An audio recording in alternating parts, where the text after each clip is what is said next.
Welcome to Eastern Romance Tales, where every story is a journey of the heart. Let's dive into today's tale. Book 2 Chapter 60 The Lost Crimson Pearl unintentionally kindles red eyes. At this moment Feng Xian, kneeling behind Xie Lian, said in a deep voice, "Your Highness truly did mention it the day before yesterday." Everyone looked towards Feng Xian, and he continued, "These past few days, Your Highness has always been deeply preoccupied with the Heaven's Blessing pilgrimage. Yesterday, a strange idea suddenly occurred to him. He wished to adopt the posture of a heavenly deity descending to the mortal realm, leaping down from the city tower, and that all other arrangements need not be changed.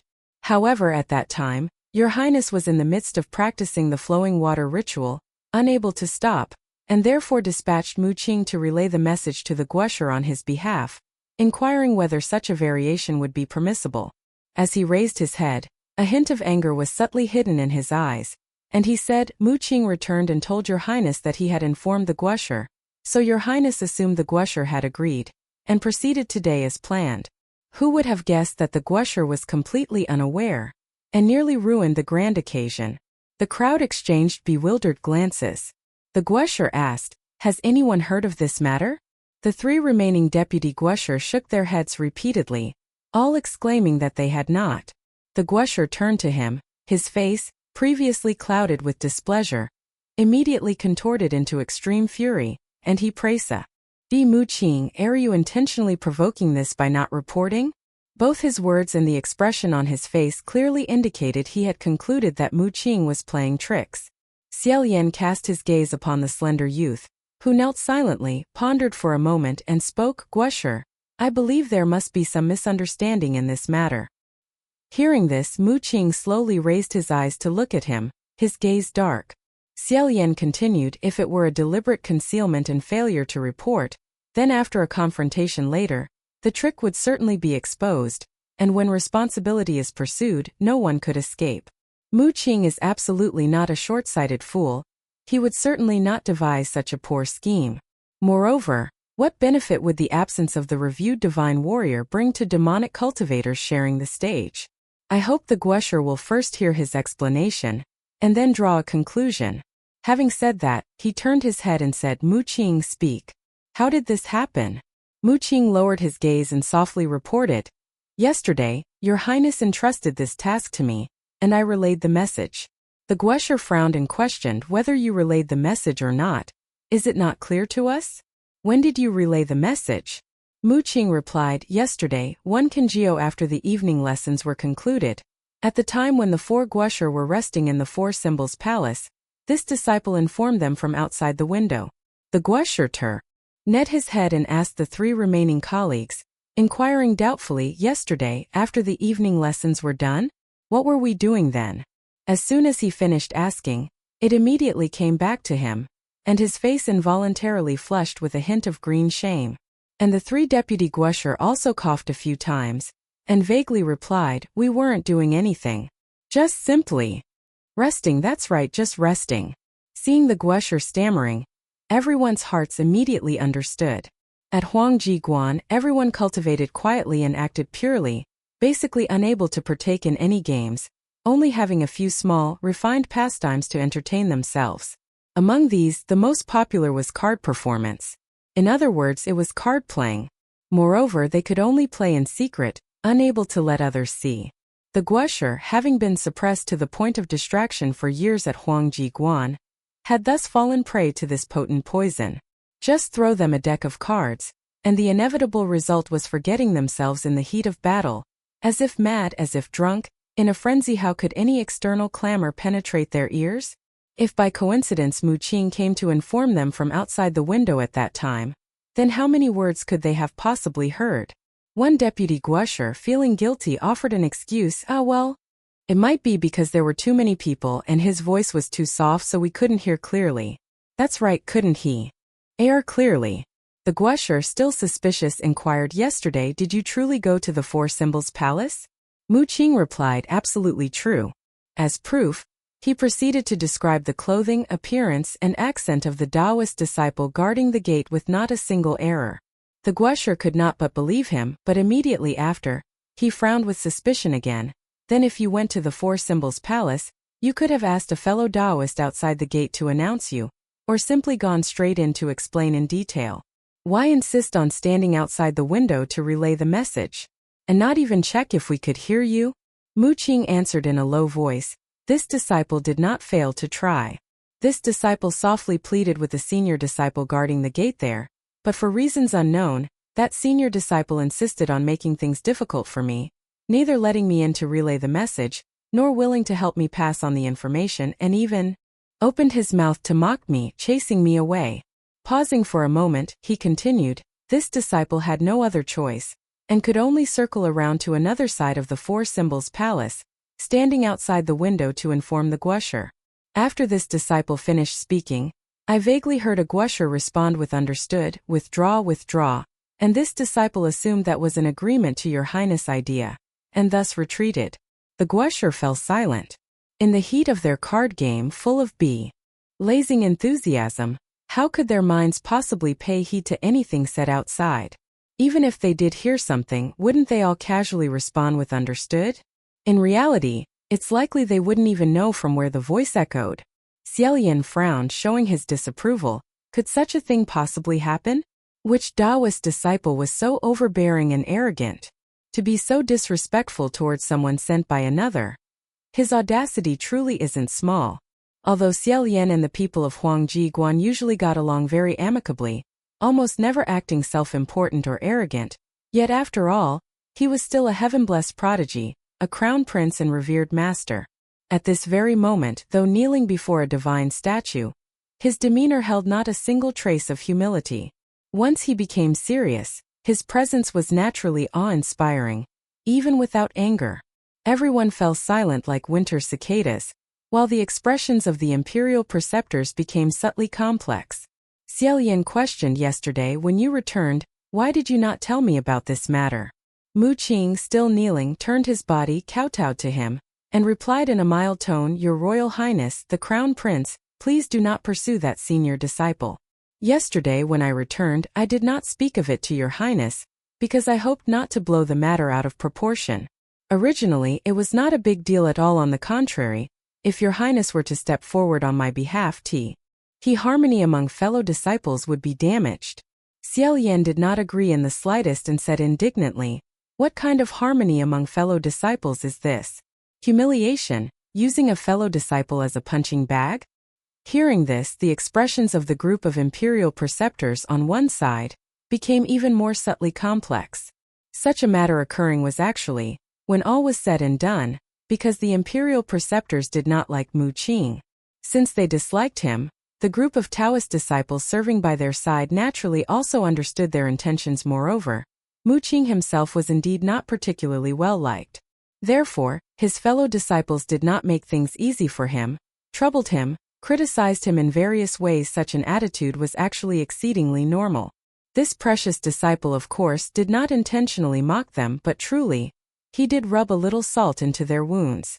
Mu Qing, in his words, kept prioritizing harmony, and Feng Xian could finally not bear to listen anymore, suddenly saying originally it was not a big deal at all, yet you deliberately made it so complicated. If you had directly told that gatekeeping Taoist disciple that you were carrying out the Crown Prince's orders to deliver a message, would he have had the guts to not announce it? And also today before departure, when the imperial preceptor asked you where His Royal Highness the Crown Prince went, why did you deliberately answer vaguely to brush it off? Why? Did you not state directly that His Highness was waiting on the city tower for the procession to depart? Mu Qing immediately clearly and steadfastly retorted, I originally thought the imperial preceptor already knew about this matter. I did not expect the imperial preceptor to suddenly ask a question, which is why I was momentarily stunned. But afterwards I also clearly stated to the imperial preceptor that His Royal Highness the Crown Prince knew how to arrange things himself, and there was no need to worry too much. All procedures should proceed as planned, and His Highness would arrive immediately. His Highness was not there at that moment, but there were many other people who heard it, so where was the deliberate intention? How could it be called vaguely brushing it off? Feng Xian was furious to his core and glared at him.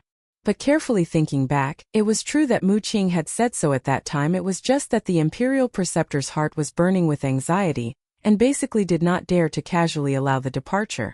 If one truly wanted to investigate, It would be difficult to find any serious errors to prove his ulterior motives. This moment Xie Lian said, all right. It's all fate's doing, just a misunderstanding, consider it bad luck. Let's all stop arguing. Feng Xin's expression was extremely uncomfortable, but mindful of his status, he did not dare to make a fuss in the martial god temple, and returned to a state of silent quiet. The imperial receptor also did not wish to dwell on this matter and make it larger if it were to be calculated. Wouldn't they also have messed things up by playing cards for nothing?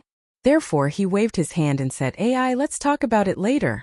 Let us sit down for a moment, put our heads together to brainstorm solutions, and consider how we should make amends.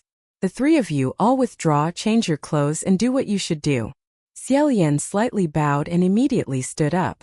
Feng Xian and Mu Qing, even more respectfully and orderly, kowtowed once, only then stood up and followed behind Xie Lian, preparing to withdraw. Xie Lian had only just stepped half a foot out of the threshold when he heard the imperial preceptor call from behind him, Your Royal Highness, the Crown Prince. Xie Lian turned his head back. The imperial preceptor calmly said, Today, His Majesty the King and Her Majesty the Queen have both inquired a great deal about you. If you have some free time these days, go back and visit them. Xie Lian smiled and replied, This disciple understands. Exiting the martial god temple, the three of them walked through a large rock mountain, returning to Xianle Palace, which was built within the exclusive Taoist chambers of His Royal Highness the Crown Prince. Xie Lian only now began to remove the ceremonial regalia he had used. Firstly, it should be mentioned that during the Lantern Festival Heaven's Blessing Parade, the form and construction of the attire of the martial god procession participants were extremely meticulous and strict. Almost every single detail on their person contained a similar symbolic meaning. Not a single bit could be incorrect. For instance, the outer robe in white symbolized pure holiness, the inner robe in red represented orthodoxy, the golden crown coiling the hair signified royal authority, and wealth. The white feathers tucked into the chest subtly hinted at spreading wings to reach the heavens, while the sleeves tied with silk ribbons implied peace for all sentient beings. All kinds of elaborate details. It can be seen that this entire outfit, whether putting it on or taking it off, was certainly exceedingly cumbersome and complex. However, Xie Lian, being the crown prince, naturally did not need to exert himself in everything. He only needed to stand in the middle of the room, spreading his arms wide, enjoying the cool fragrance of incense, while chatting with Feng Xian, and waiting for his attendant Mu Qing to help him take off this layered martial god procession attire, and that was enough. That white martial god procession attire was of extremely fine material, with delicate patterns. Beside the embroidery, there were shallow gold-colored subtle patterns, extremely exquisite, splendid yet not showing any hint of extravagance or waste. Compared to the demonic black martial attire that had been worn on his body, it could be said that they were as different as heaven and earth. Mu Qing, still in his entirely pattered black martial attire, had not changed out of it. In his hand, he pulled down the martial god procession attire from Xie Lian's body. His nimble fingertips unfastened the divine attire, and almost imperceptibly patted the white robe a few times. Xie Lian, on one side, removed the golden crown that coiled his hair. His long hair cascaded down. He sat peacefully on the edge of the bed, kicked his 2 feet hard, and his pair of snow-white shoes were thus tossed off, sitting and waiting for someone to change him into a new set of clothes.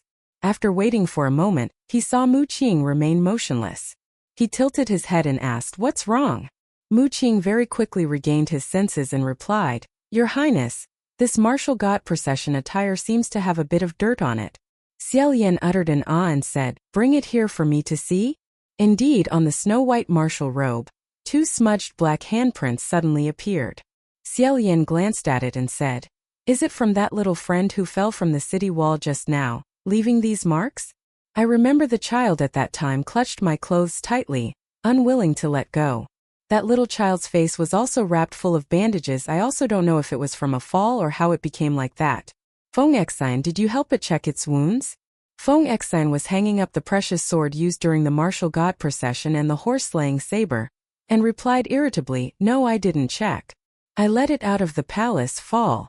Lowering your words, wanting to help it check the wounds on its face. The result was that it kicked me on the knee once. Damn it, it still hurts a lot now. Xie Lian laughed and fell onto the bed. Pointing at him, he said, It must be because you scared it. Otherwise, why would it not kick me, only kick you? Feng Xine roared indignantly, not at all. That little brat ran off like a ghost possessing a body, disappearing without a trace in a moment. Otherwise, I would have caught it again and scared it until it screamed in tears. Mu Qing turned over and over the divine attire, saying that little child must be a beggar, his body is too dirty. Just holding a bit immediately stained it black like this. Your Highness, the divine attire must not be dirted. It is said to be a rather inauspicious sign. Xie Lian lay sprawled upon the dais bed, casually taking a book from the bedside table, covering half of his face, and said, having walked 3 rounds around the city, resounding with renown and history, the omens are already supremely auspicious. If it gets dirty, let it be dirty, just wash it clean and it will be fine. After a pause, Mu Qing indifferently replied, when I wash the clothes, I will make an effort to pay careful attention to it. Xie Lian flipped through the book, just then, flipping to a page with illustrations of blade techniques. Recalling today's fierce spar on the flower dais, he said with a smile, Mu Qing, today you performed quite well on the dais.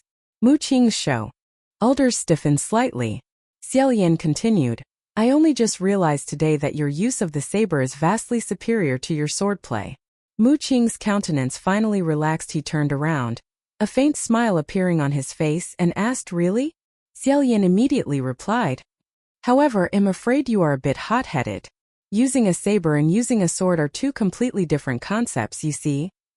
Once martial arts were mentioned, Xie Lian's interest immediately ignited. He was more engrossed than the national preceptors playing cards. Without even wearing shoes, he immediately leaped down from the bed, his hand grasping the saber, and began demonstrating on the spot. Before starting, Mu Qing's countenance was still somewhat complex, but after Xie Lian showed him around, he immediately grew completely serious. Feng Xine, however, raised the scabbard of his horse-slaying saber, chasing Xie Lian back to the bed, and bellowed, if you want to fight, then put on your shoes before you fight. You are His Royal Highness the Crown Prince, with disheveled hair and bare feet. What sort of decorum is that? Xie Lian was deep in his demonstration and highly pleased, yet was chased back to the bed by him, as if making a dog do an ox's work, sullenly saying, I know. As he spoke, his hands gathered his long hair, preparing to tie it up, and then imparted more teachings to Mu Qing. Suddenly, his brows furrowed and he muttered, strange. Feng Xine asked in confusion, what's the attire? Xie Lian pinched his earlobe, saying, one of my earrings is missing. The people of Xianlu believe that the ultimate perfect state for practitioners of Taoism, cultivated through their practice, culminates in yin and yang in harmony and a dual-gender body. All deities are boundless in their transformations, naturally not bound by gender, being both male and female. Therefore, this concept is also reflected in the design of the ceremonial divine attire. Every generation of divine martial warriors throughout history wore both male and female ornaments and attire, from their overall form to their intricate details, such as earrings and jade pendants. When Xie Lian portrayed the divine martial warrior, he also had his ears pierced and wore a pair of earrings. That was a pair of extremely beautiful dark red coral pearls, their halos flowing and shifting, sleek, lustrous, and translucent, exceedingly rare. But recently, Xie Lian discovered that of the pair of red coral pearls, only one remained. As soon as he mentioned the loss, Mu Qing's countenance, which had already relaxed, suddenly stiffened by several degrees, yet the other 2 paid no heed whatsoever. First, Feng Xine searched inside and outside the room and then left afterwards. He re-entered empty-handed, saying, where did your highness carelessly misplace it?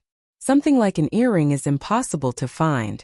I searched all over Xianlu Palace and still couldn't find it. I'll go search on the road. It's highly likely it was lost during the heavenly procession. Xie Lian also found it strange, but did not dismiss it, saying, could be. If we still can't find it this time, then let it be lost for good. Mu Qing then fetched the everyday sweeping broom and said softly, that pearl is truly very precious. If it can be found, we should try to look for it. Let's see if it fell under the bed or under the cabinet. Having said that, he began sweeping the room. Xie Lian suggested, how about calling a few more people to help search? Feng Xine remarked offhandedly, more people, more hands, but let's not have the item still unfound, and instead have someone pocket it. Mu Qing was still quietly checking under the bed, but upon hearing this remark, his face suddenly grew somewhat pale, and he suddenly sprang to his feet. The broom in his hand made a crack sound, snapping into two. Xie Lian was instantly stunned. Since departing from the divine martial hall, Feng Xian had always been distant towards Mu Qing, but hadn't been outright angry. At this moment, seeing Mu Qing suddenly get angry, he irritably bellowed, "Why break things for no reason? Who's bothering you?" Mu Qing uttered coldly, "If you have something to say, just say it outright. Why secretly harbor unjust suspicions against others? The pearl not being found has nothing to do with me." Feng Xian had always been straightforward and outspoken. This was the first time he had ever heard someone accuse him of secretly harboring unfair suspicions towards author heirs. He was so infuriated he almost laughed, saying, "You should say that to yourself. What did I say? I haven't even accused you of stealing yet. You're the one who just stabbed yourself. Do you have a guilty conscience?" Xie Lian calmed himself, sensing an ill omen, and sat up from the bed, saying, "Feng Xian, stop talking." Mu Qing's forehead immediately showed 3 or 4 prominent veins. Feng Xian truly hadn't thought much of it, and unconsciously asked, "What's wrong?" Xie Lian found it inconvenient to explain to Feng Xian, so he had to first say to Mu Qing, "Do not misunderstand, Feng Xian only spoke without thinking. He was not targeting you." Mu Qing's hands clenched, then relaxed, finally no longer angry. Yet the hollows of his eyes gradually turned a deep red. He turned to Xie Lian, staring at him, pressing out each word, "Your Highness, you have gone back on your word." Xie Lian denied, "No, I did not." Mu Qing pursed his lips and took a few breaths, his eyes resentfully darting a sideways glance at Feng Xian, but he said no more, then slammed the door and ran out. Xie Lian jumped off the bed, wanting to chase him, but after only a few steps he was grabbed. Feng Xian said, "Your Highness, you haven't even put on your shoes yet. What kind of propriety is it to go out with such disheveled hair?" Xie Lian said, "Help me stop him." Feng Xian said, "First, Your Highness, put on your pants, shirt, shoes and tie your hair properly. Why bother with him? He's already gloomy and odd on normal days. Who knows what sore spot of his you've touched that made him suddenly act up?" Mu Qing had long since run off, leaving no trace. Xie Lian saw that he couldn't catch up anyway, so he had no choice but to grab a hair tie and quickly bind his hair, sighing as he tied it, "He's not having a fit, it's just a coincidence that you inadvertently chose the wrong words to say." Feng Xian took out the white Taoist robe that Xie Lian usually wore from the wardrobe and threw it to him, asking, "What did I say wrong?" Xie Lian said while putting on his shoes, "I cannot tell you. In short, you must come with me to find him and clarify all misunderstandings," assuring him you weren't targeting him. Feng Xian frowned in confusion and asked, "Is there something Your Highness cannot tell me?" Xie Lian said nothing. Feng Xian grew even more suspicious, then recalling Mu Qing's resentful expression from earlier, he suddenly asked, "Did he truly once steal something from Your Highness?" Xie Lian reacted more forcefully than if he had remained silent, denying, "No, he did not." Seeing his reaction, Feng Xian became even more certain, saying, "So that's how it is. No wonder his face suddenly changed color. It turns out I hit a raw nerve. So when did he do such a thing?" Xie Lian said, "You don't need to be so loud." Feng Xian immediately lowered his voice, saying, "There was such a thing, and yet Your Highness didn't tell me. Tell me quickly." Seeing that he was already suspicious, and knowing that even if he hid it, Feng Xian would sooner or later discover it, Xie Lian reluctantly said, "It wasn't exactly stealing, but I'll tell you from the beginning. Do you still remember 2 years ago, not long after I first entered Huangji Guan, there was one time I lost a piece of gold leaf?" Hearing this, Feng Xin's eyes widened. He slapped his thigh and asked, "That time? 3 years ago?" Xie Lian had to beg and plead to get his parents' permission to enter Huangji Guan for cultivation before reaching the age of 20. Finally, a year later, when the Xianle Palace was completed, he excitedly hiked up the mountain. When Xie Lian ascended the mountain, the luggage he brought was not considered much, only 2 carts of books and 200 famous swords. But Empress Min Shi, doting on her son, feared he would be too lonely and suffer hardships on the mountain. Afterwards, she sent people to bring to Mount Taisong 20 renowned servants and 4 large carts laden with things the crown prince liked, which were heavily pulled up Mount Taisong. Among these was a set totaling 108 pieces of gold leaf. Arranging gold leaves to form golden palaces was a kind of game popular among the Xianlu nobility. At that time, such a huge amount of luxurious items being brought up the mountain led to some public discussion. Within Huangji Guan there were only upright and proper Taoist cultivators, who also didn't know what kind of temperament this crown prince had. Although outwardly they did not say much behind his back, they secretly scorned, is His Royal Highness the Crown Prince truly here to cultivate, or is he here to simply indulge in extravagant pleasures? Are even the children of noble and royal families coming here to join in the fun? What on earth can he possibly cultivate here? Feng Xian heard this discussion, wanted to refute, but Xie Lian told him not to act rashly, smilingly said this is indeed a normal matter. In the future they will certainly know whether I came here to play or not, and who is truly the best disciple in the history of Huangji Guan. But not long after, an incident occurred again. Xie Lian sent all the servants and 4 enormous ancestral carriages arranged by the empress back. When checking the luggage, he discovered that out of a total of 108 gold leaf pieces, 1 piece was missing. The entire journey transporting the pile of gold leaves up Mount Taizong, never leaving Xianlu Palace, and also not dropped on the road, it could only have been stolen by someone. Not finding it on the road, Xie Lian casually mentioned it to the imperial preceptor. The imperial preceptor thought it might have been stolen, saying perhaps someone in Huangji Guan had been tempted by the gold leaf piece and committed a mistake. Thus he was very angry, determined that even if he had to dig 3 feet deep, he would find where that gold leaf piece was. If it was found with anyone, they would certainly be severely punished without mercy. Therefore the entire Huangji Guan, over 3,000 people who had committed no wrong, were caught off guard and beaten, suddenly driven out to queue up, and each Taoist chamber was inspected one by one. After a fanfare of drumming and clanging, exhausted to the point of near death, who would have thought, right at the moment when more than half the rooms had been inspected, Xie Lian suddenly changed his mind, awkwardly and bashfully said that he had caused trouble for his fellow disciples, because he suddenly remembered that this set of gold leaves, when still in the imperial palace, had already lost 1 piece due to him. In other words, from the very beginning, there were only 107 gold leaf pieces. In order to check where that missing gold leaf piece ultimately was, Huangji Guan that night could be said to have toiled in vain. People were exhausted, and when the result was sweat dripping down, His Royal Highness the Crown Prince suddenly pronounced such a sentence, collecting firewood for 3 years only to burn it in 1 hour, which inevitably caused many fellow disciples to feel resentful towards him. Therefore at that time everyone ambiguously said things like, who told him to be His Royal Highness the Crown Prince, whatever he says is what it is, only hoping next time he remembers a little better. It would be good if he could remember such an important matter before the inspection, and so on and so forth. Feng Xian, squatting in hearing this, was very angry, but Xie Lian again told him not to act rashly, to wait until the next day. And the next day, indeed, Xie Lian comprehensively crushed 3,000 disciples, becoming the most deserving first disciple of Huangji Guan, and also because he was very amiable, and did not rely on his power to abuse authority, his reputation and comments gradually improved. Feng Xian didn't care, so he also forgot this recollection. Who would have thought that today it was mentioned again? He suddenly came to a great realization, both shocked and angry, that gold leaf piece was taken by Mu Qing. Xie Lian said shu. After confirming there was no one around, he then said because the mountain road was rugged, that gold leaf piece fell out. When Mu Qing passed by carrying water, he saw it lying in the grass and picked it up.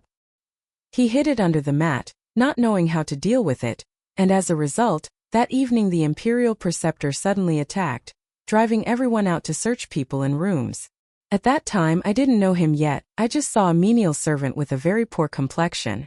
Afterward I was sitting outside, and at the time he brought tea up, he secretly admitted it to me in a low voice, so I then knew the full story of everything. Feng Xian said to take something and not report it. If that's not theft, then what is it? So, to help him conceal this matter, you then told people that you had lost it when you were still in the imperial palace? While SP. Aching, Xie Lian had already finished preparing, and stepped out the door saying exactly so. Feng Xian was furious to death. Following him to the door, said, Your Highness, do you know how many people gossiped about you behind your back when you first arrived at Huangji Guan? Xie Lian said, Lower your voice. His complexion at that time was truly terrible, pale and ashen. The others in Huangji Guan already disliked him. If I had spoken out, wouldn't his life have been ruined? My status and his are different, so the circumstances in this matter are also different, and the consequences are entirely incomparable. At this moment, several young Taoists came from ahead, respectfully saluted, their faces smiling as they called out His Royal Highness the Crown Prince. Xie Lian also smiled and returned the courtesy. The two groups of people passed each other, then said to Feng Xine, "You see, I told you to wait until later. Isn't my relationship with my fellow disciples very good now? Who else dares to speak ill of me?" The two went to Mu Qing's Taoist chamber, didn't find anyone, so they went out to look. Feng Xine said, "Back then, I already felt it was strange. How could I not know that you lost a piece of gold leaf in the palace? Yet after 2 years, you still haven't told me about this matter. And you even said you met him when he was sweeping."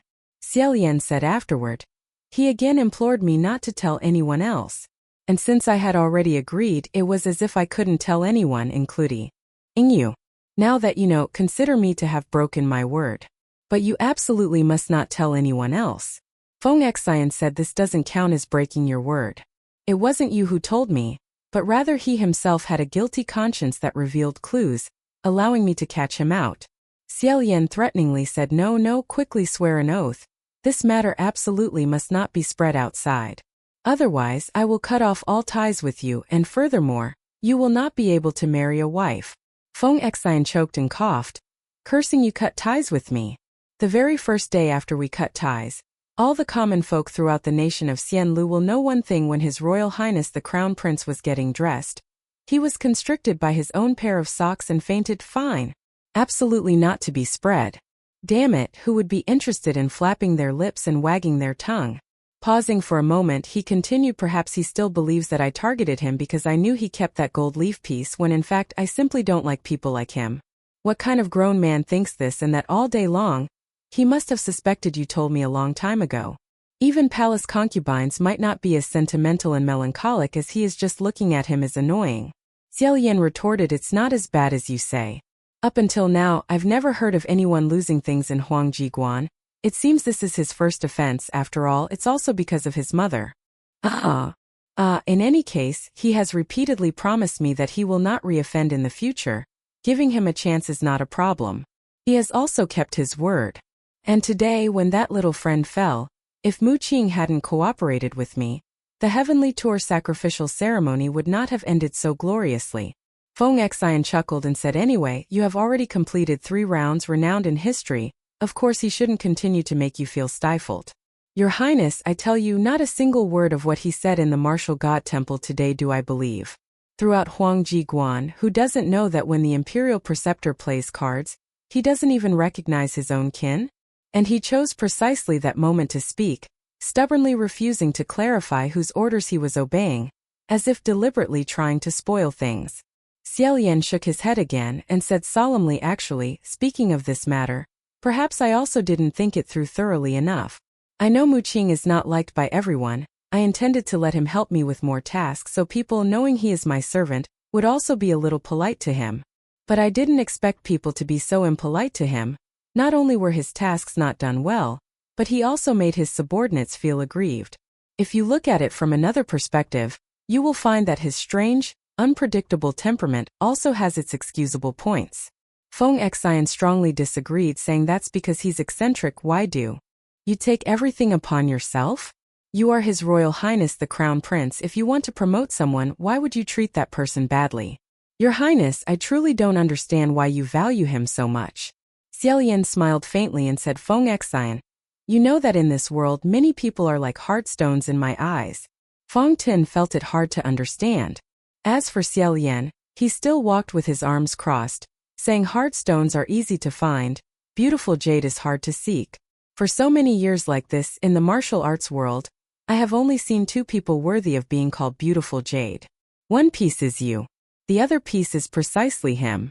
He suddenly stopped just as he turned his head back, his eyes shining brightly. He said, "I truly feel that Mu Qing has extraordinary talent. A piece of beautiful jade like that, could it be simply because of limited background and temperament, that one would want to let the jade be covered in worldly dust, unable to display its beautiful essence?" Xie Lian resolutely said, "No. I believe this is not right. You ask me why I value him so much? It's also like the reason I value you. If he should shine, I will definitely make him shine. Moreover, I do not believe that good intentions will exchange for bad results. Fong Tin also stopped along with him. After listening, he scratched his head, saying, "Anyway, your highness knows what is best for yourself. How to do it is your business." Xie Lian said, "So where did Mu Qing run off to in the end?" At this moment, from the opposite direction, a few junior Taoists came walking, holding baskets in their hands, joking as they walked. Seeing Xie Lian, all of them joyfully and exuberantly cried out together, "His Royal Highness the Crown Prince." Xie Lian also smiled in response. The few people ran over, presented the pile of baskets before him, happily saying, "Your Highness, will you eat cherries? They have been washed with mountain spring water. Very clean and extremely sweet." In the baskets were piled full of vibrant red cherries, extremely lovely. Xie Lian and Fong Tin took a few fruits to eat. They were incredibly sweet and refreshing. The junior Taoist asked, "Just now I vaguely heard your highness asking about Mu Qing. Are you looking for him?" "We came from the cherry forest and it seems we saw him there." Xie Lian said, "Is that true? Many thanks for letting me know." Therefore, the two people together ran to the cherry forest. On Taizong, apart from the maple tree forests, there were also many fruit trees, peaches, pears, tangerines growing in many places, and also cherry trees. The fruit trees were nourished by mountain springs, bathed by mountain mists together with sunlight and dew, bearing fruits rich in spiritual energy. Apart from being offered to the imperial palace, only leftovers remained for the disciples within the monastery to pick and eat when they were tired from cultivation. Outside Huangji Guan, even 100 gold coins would make them hard to buy. Each cherry tree, holding tender leaves, hung strings of red coral beads that seemed to be fruits, exceedingly beautiful. Xie Lian and Fong Tin walked for a while in the forest to search for Mu Qing. Not long after, they heard faintly from ahead the sound of fighting, and could not help but stop. Only saw 4 or 5 white-robed Taoists standing ahead, each person carrying a basket, seemingly having come to pick fruits. But currently, not only were they not surrounding the fruit trees, but on the contrary, they seemed to be surrounding someone. Although the distance was quite far, with the hearing of the two people, they could still clearly hear the content of the dispute. A Taoist of young age spoke up, "No wonder recently I felt there was a lack of fruits in the forest. Turns out someone has been squatting and stealing fruits all day." A soft voice spoke up, "The fruit forest on Taizong. As long as one is a disciple, anyone can pick and eat. Where does the word steal that you speak of come from? What's more, there are thousands of trees here. With just me, it won't make the fruits any less." This voice was Mu Qing. Seeing the color of his sleeve corner peeking out from the crowd, it seemed he had changed his demonic black robes for his usual simple Taoist robes. The Taoist snorted, saying, "If it were only your share, naturally it wouldn't be much. But you not only took your share, but you also secretly took them down the mountain to give to others to eat, just for a small petty benefit, yet truly shameless." Xie Lian immediately understood. It seemed that the fellow disciple who had ill will towards Mu Qing was interrogating him. Mu Qing's family circumstances were very difficult. His mother, living in great destitution in the capital at the foot of the mountain, previously could only do sewing work for others to earn a living, but later her eyes became damaged, so this work could no longer be done. She could only wait for her son to bring down a small amount of wages from doing odd jobs on the mountain to support her. Sometimes he would pick some fresh fruits from Taizong for his mother to taste. This was not a big deal because there was no rule forbidding it, but speaking of it would still cause a little loss of face. Mocking his kindness made him feel even more uncomfortable. Mu Qing's voice carried a hint of coldness, saying, "Senior brother Zhu, normally I don't interact much with you, but you have repeatedly targeted me. Yesterday you also did not allow me to enter Xie to report news to the imperial preceptors. What exactly have I provoked you with?" That young man with the surname Zhu was precisely the junior Taoist serving the imperial preceptor in Xie. As soon as he heard him mention this matter, he became angry and shouted, "You yourself did not diligently convey the message and almost ruined an important matter. Yet you still blame it on my fault? It was only because yesterday you were secr. Making others think you were plotting trouble. If from the beginning you had spoken frankly, it wouldn't have come to this, would it? And you almost ruined His Royal Highness the Crown Prince's important matter. And I just got lectured by the imperial preceptor too." After saying this, he immediately threw away the basket in his hand, and the others also joined in and rushed forward. Xie Lian could not bear to watch and shouted loudly, "Stop!" As soon as they heard this voice, a few Taoists stammered in surprise, turned their heads back, and exclaimed, "His Royal Highness the Crown Prince." Xie Lian and Fong Tin stepped forward. Mu Qing on that side had already been grabbed by the collar by senior brother Zhu, standing on a tree, but he had not been hit yet.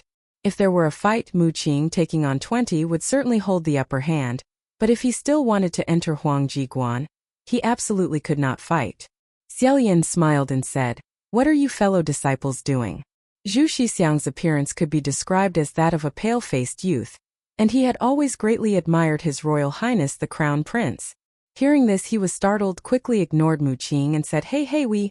Xie Lian continued to smile, saying, "Although I do not know why you all are in dispute, Mu Qing is merely my close attendant. Whatever he does is planned and arranged by me. I am also wondering why he comes here to pick fruit, yet it is as if he has committed some blameful why crime?" A few Taoist priests continuously bowed, saying, No. So it turns out His Highness sent him here. It was merely our misunderstanding. On the other side, Mu Qing leaned against a tree. Hearing him say that he had sent him, he was first stunned, then adjusted his collar, and bowed his head, remaining completely silent. Those Taoist priests were continuously breaking out in cold sweat, hastily apologizing ceaselessly to Xie Lian and Mu Qing, and finally, in a great rush, picked up their baskets and ran out of the cherry blossom forest. Xie Lian looked at the basket Mu Qing had brought, which had been tossed aside, bent down, picked it up and handed it to him, saying, "Need help?" Mu Qing did not take the basket. He only raised his head, staring fixedly at his face with a complex expression. After a long moment, he finally opened his mouth and said, "His Royal Highness the Crown Prince." Xie Lian asked, "What is it?" Mu Qing said, "Why did Your Highness appear at that exact moment?" Xie Lian? Feng Xian slowly said, "What does that mean? Was it not good for me to come to your rescue at that time?" Mu Qing glanced at him, then took back the basket. At this moment, Feng Xian said in a loud, firm voice, "Listen carefully, what just happened was my fault. I was not aiming at you, it was merely something I said offhand. Do not overthink things, suspecting this and that. Besides His Royal Highness the Crown Prince, I do not care about anyone else's business, nor do I have any interest in gossiping. I have said it all now, put your anger down." Xie Lian had originally felt his tone was overly sweet, but hearing the end, he didn't know why he found it funny. Mu Qing also glared at Feng Xian. Xie Lian merely waved his hand and said, Good. What Feng Xian said was all from the heart. Forget everything that was left unfinished just now, nothing has happened. A moment later, Mu Qing said glumly, "That red coral bead. I will go back and search for it again. Perhaps it fell on the road." Xie Lian thought to himself that it was also not appropriate to show indifference, so he said, "Then go. If you are free, it would be troublesome for you. However, if it fell on the road, it has probably already been picked up by someone." Mu Qing seemed to have no other opinion, picking up a few bunches of cherries that had fallen to the ground and placing them into the basket. Originally, he had not picked many. Afterwards, he prepared to leave the forest. Xie Lian, however, raised his head and saw many fresh pink cherries dotted with a few drops of water, and casually picked a few bunches, throwing them into his basket. Mu Qing was startled.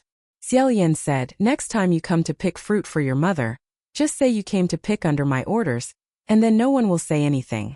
The National Master has commanded me to return to the Imperial Palace for a visit in the next few days. I plan to go tomorrow. If you were planning to descend the mountain tomorrow, then you should just go today." A long moment later, Mu Qing finally said in a low voice, "Many thanks, Your Highness." The next day, Xie Lian took Feng Xian and Mu Qing down the mountain, passing a few mountains before a tall, grand mountain. A splendid golden carriage could be seen.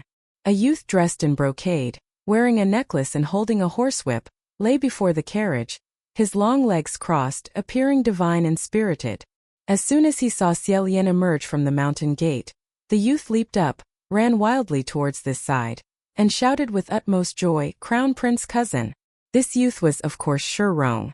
Only he, regardless of whether he was free or not, would come all the way to Mount Taicong to hug a tree and wait for a rabbit, awaiting Xie Lian. He came bounding over in 2 steps, happily saying, "I have been waiting for you." Xie Lian smiled, patted his head and said, "Shi Rong has grown taller again? How did you know I was returning to the palace today?" Shi Rong chuckled, saying, "I didn't know. I was just lying in wait. After all, you would come out eventually, and I didn't believe I would squat here for nothing." Xie Lian said helplessly, "You truly are idle. Are your studies going well? Is your sword practice good? If Mother Empress makes me examine your coursework, I will not speak up for you. In Tick-Dung's eyes, quickly darting, startled, he changed the subject, saying, first, don't touch those things. Look at my new carriage. Crown Prince cousin, get in, sit in the carriage and return to the palace together. He grabbed Ta Lin's hand and pulled him into the carriage. Ta Lin only felt it extremely dangerous, asking, are you driving? Fong Tin and Mo Tin also stepped into the carriage. Theoretically speaking, servants would sit in front of the carriage. Tick-Dung's face darkened, he raised his horsewhip, and cursed, I let Crown Prince cousin get in the carriage, not you all. You two lowly wretches also want to touch my golden carriage, now scram.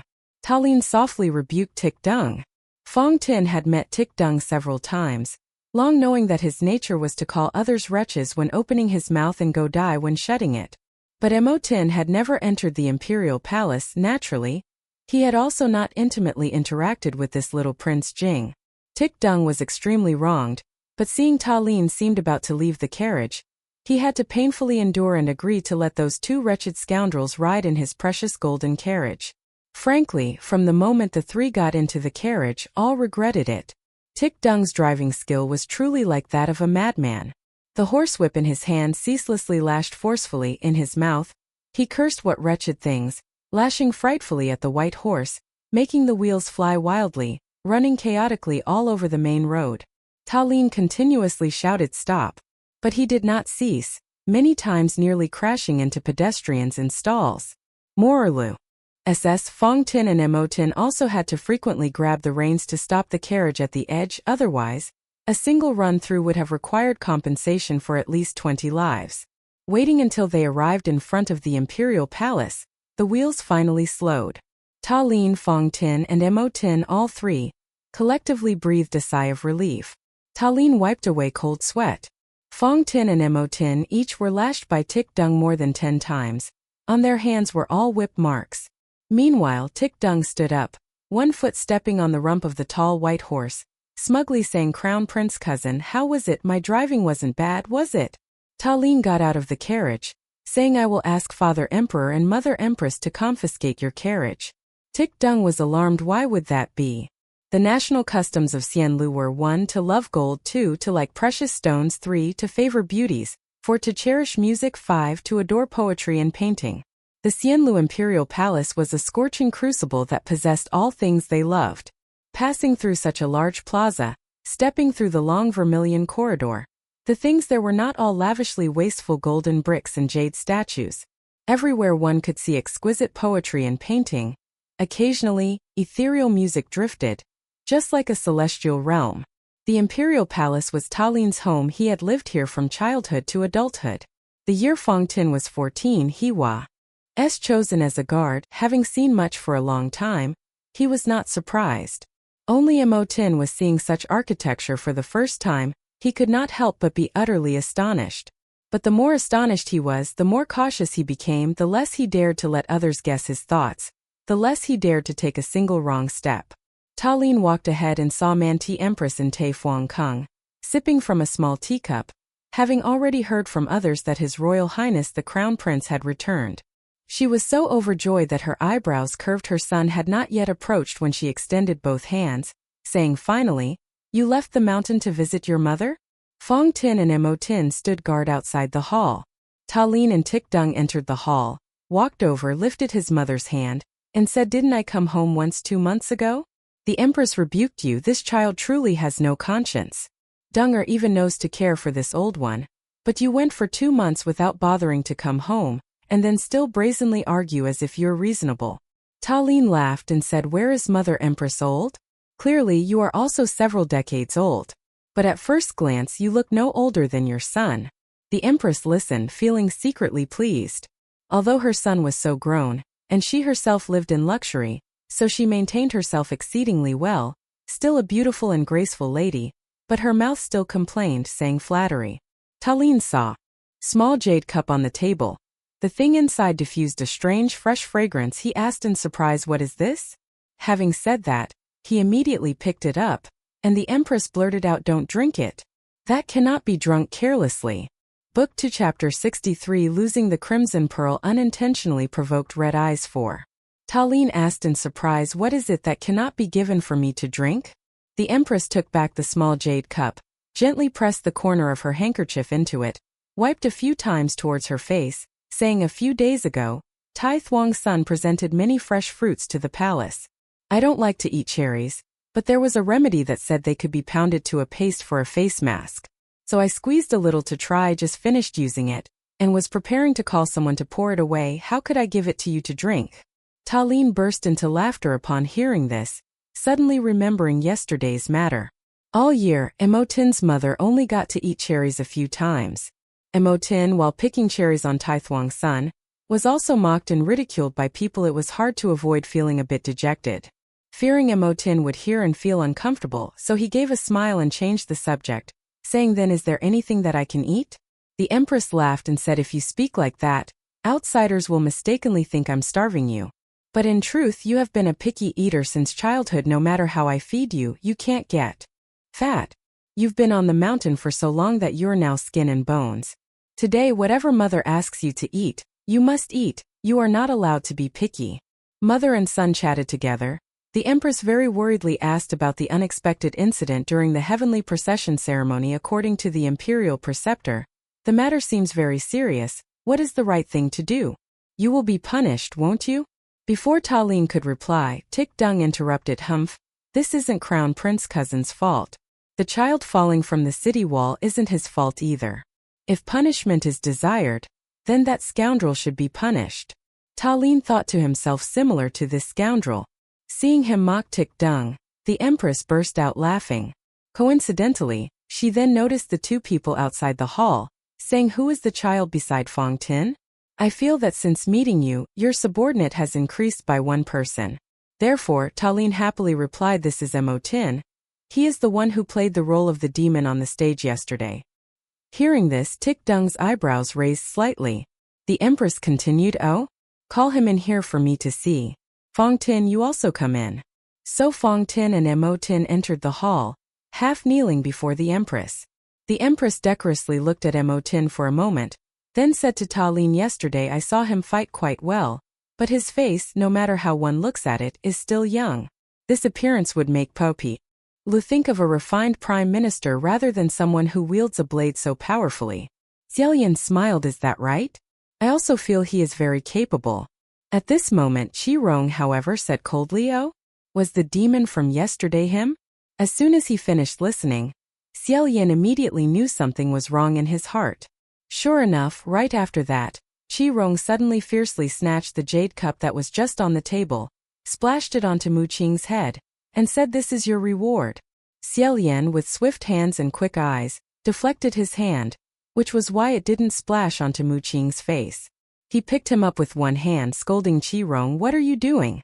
Qi Rong, lifted off the ground by him, was still baring his fangs and brandishing his claws, screaming, cousin, I am disciplining this insubordinate servant for you. Yesterday, when you hadn't arrived yet, he enthusiastically performed a solo act on the street, always the center of attention. Isn't this scoundrel trying to play the main role in the Heaven's Blessing procession, the lead role? He wants to rebel. The Empress was indeed stunned, saying, Rong, you? What are you doing? Although Mu Qing wasn't completely wet, his clothes were beyond saving, but the Empress didn't tell him to stand up, her gloomy expression turning pale. Xie Lian handed Qi Rong to Feng Xian, saying, don't let him hit Mu Qing. Feng Xian touched Qi Rong with one hand, but the latter started hitting and kicking him with hands and feet. Scolding, what kind of thing are you to have such great dog guts, daring to casually lay a hand on me? Xie Lian, his head aching incessantly, said, Qi Rong, you are getting more and more unruly. Then he said to the Empress mother, I almost forgot this matter. Please confiscate his golden carriage. Qi Rong was startled, shouting loudly, I don't want to. Based on what? That's a birthday gift from Auntie to me. Xie Lian said, whatever it is, confiscate it. Just now on the road he almost caused trouble. If in the future he still cannot control it well, then don't touch it. The Empress gasped and asked in surprise, almost caused trouble? What trouble? Xie Lian then recounted Qi Rong's terrifying carriage ride. The latter was so angry his eye sockets turned red, crying out, Crown Prince cousin, I am truly wronged. Clearly, I didn't hit anyone at all. Xie Lian didn't know whether to laugh or cry, saying that's because someone held you back. Qi Rong immediately pushed Xie Lian's hand away, angrily running out of Ci Feng Palace. The Empress called for him to return but he didn't, so she helplessly said tomorrow, I will talk to him about confiscating the carriage. Oh, this child has long wanted a carriage. I saw that he truly wanted one, so I gifted it a few days before his birthday. Who knew it would turn out like this? If I had known earlier, I wouldn't have given it. Xie Lian said, why does he insist on having a carriage? The Empress replied he said he could go to Mount Yu Jun anytime to pick you up and bring you back to the palace. After all, he still had good intentions towards him. Xie Lian fell silent. A moment later, he spoke up, you should find a good master to thoroughly temper his character, absolutely not allowing him to fall into depravity. The Empress sighed, where can I find a master to discipline him? He has always only listened to you. Could it be that I should let him follow you up the mountain to cultivate his mind and refine his character? And the national preceptor absolutely refuses to accept him as a disciple.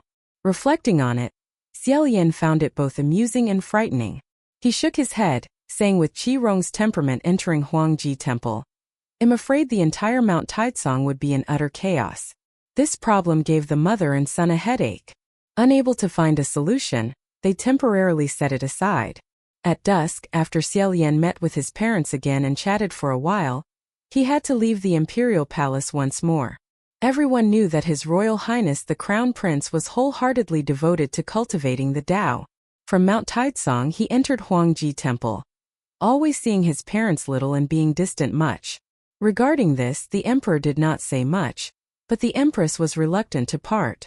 Leaving the imperial palace, Xie Lian casually took a stroll around the imperial city, and while he was at it, accompanied Mu Qing back home for a trip, as he had mentioned yesterday.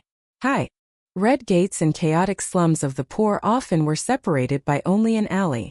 Mu Qing's house had always been located in a dim, small alley in the most prosperous part of the imperial city.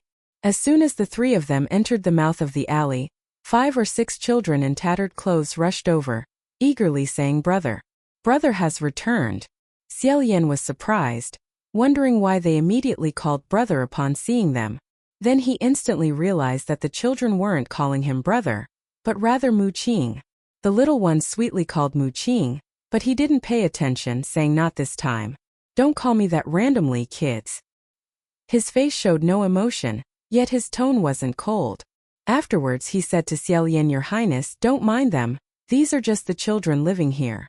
Those children were clearly familiar with him, usually playing together, so they weren't afraid of him at all. They giggled as they surrounded them, reaching out their small, dirty hands to search for food on Mu Qing. Finally, Mu Qing still took a cluster of gem-red cherries from his pouch and let them divide it among themselves.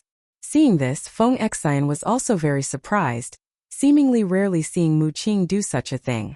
It was understandable, after all. On the surface, Mu Qing looked like an extremely cold and aloof young master. Even if he saw a starving person in front of him, he wouldn't give away his food. But in reality, Xie Lian wasn't surprised. He had originally ended to get something for these children, but unfortunately, he hadn't carried candy with him for many years, so he directly told Feng Xian to give them some money. However, that would be like driving these begging children away, which also felt wrong. Who knew? At this very moment, a clattering sound suddenly echoed wildly, a horse's long neigh resounded, and then a piercing scream reverberated from the street. Their faces grew stern, and Ta Lin burst forth from the narrow alley. On both sides of the road, people stumbled left and right, men fell, horses toppled, pedestrians swiftly fled, and red apples, yellow pears rolled across the ground. Before the situation could be clearly seen, a youth's furious cursing rang out, Get out of the way, get out of the way, everyone get out of the way. You lack proper vision for such a trifling matter. If I trample anyone to death, I couldn't care less. Fong Tin swore under his breath and said, It's Tick Dung again. True enough, Tick Dung stood atop his lavish golden carriage, his face a scowl of murderous intent, raising his horsewhip to lash out wildly, striking the white horse and making it neigh loudly. Ta Lin commanded, Stop him. The golden carriage tore through the chaotic crowd before them. Fong Tin declared, As you command, then charged forward. Ta Lin quickly checked on the pedestrians and stalls struck by Tick Dung's carriage. No one seemed injured, yet he felt a distinct sense of unease. Suddenly, he turned his head to look busy, only to see a long coarse rope trailing behind the towering golden carriage. At the end of the rope was tied a sack. There seemed to be something inside the sack struggling ceaselessly.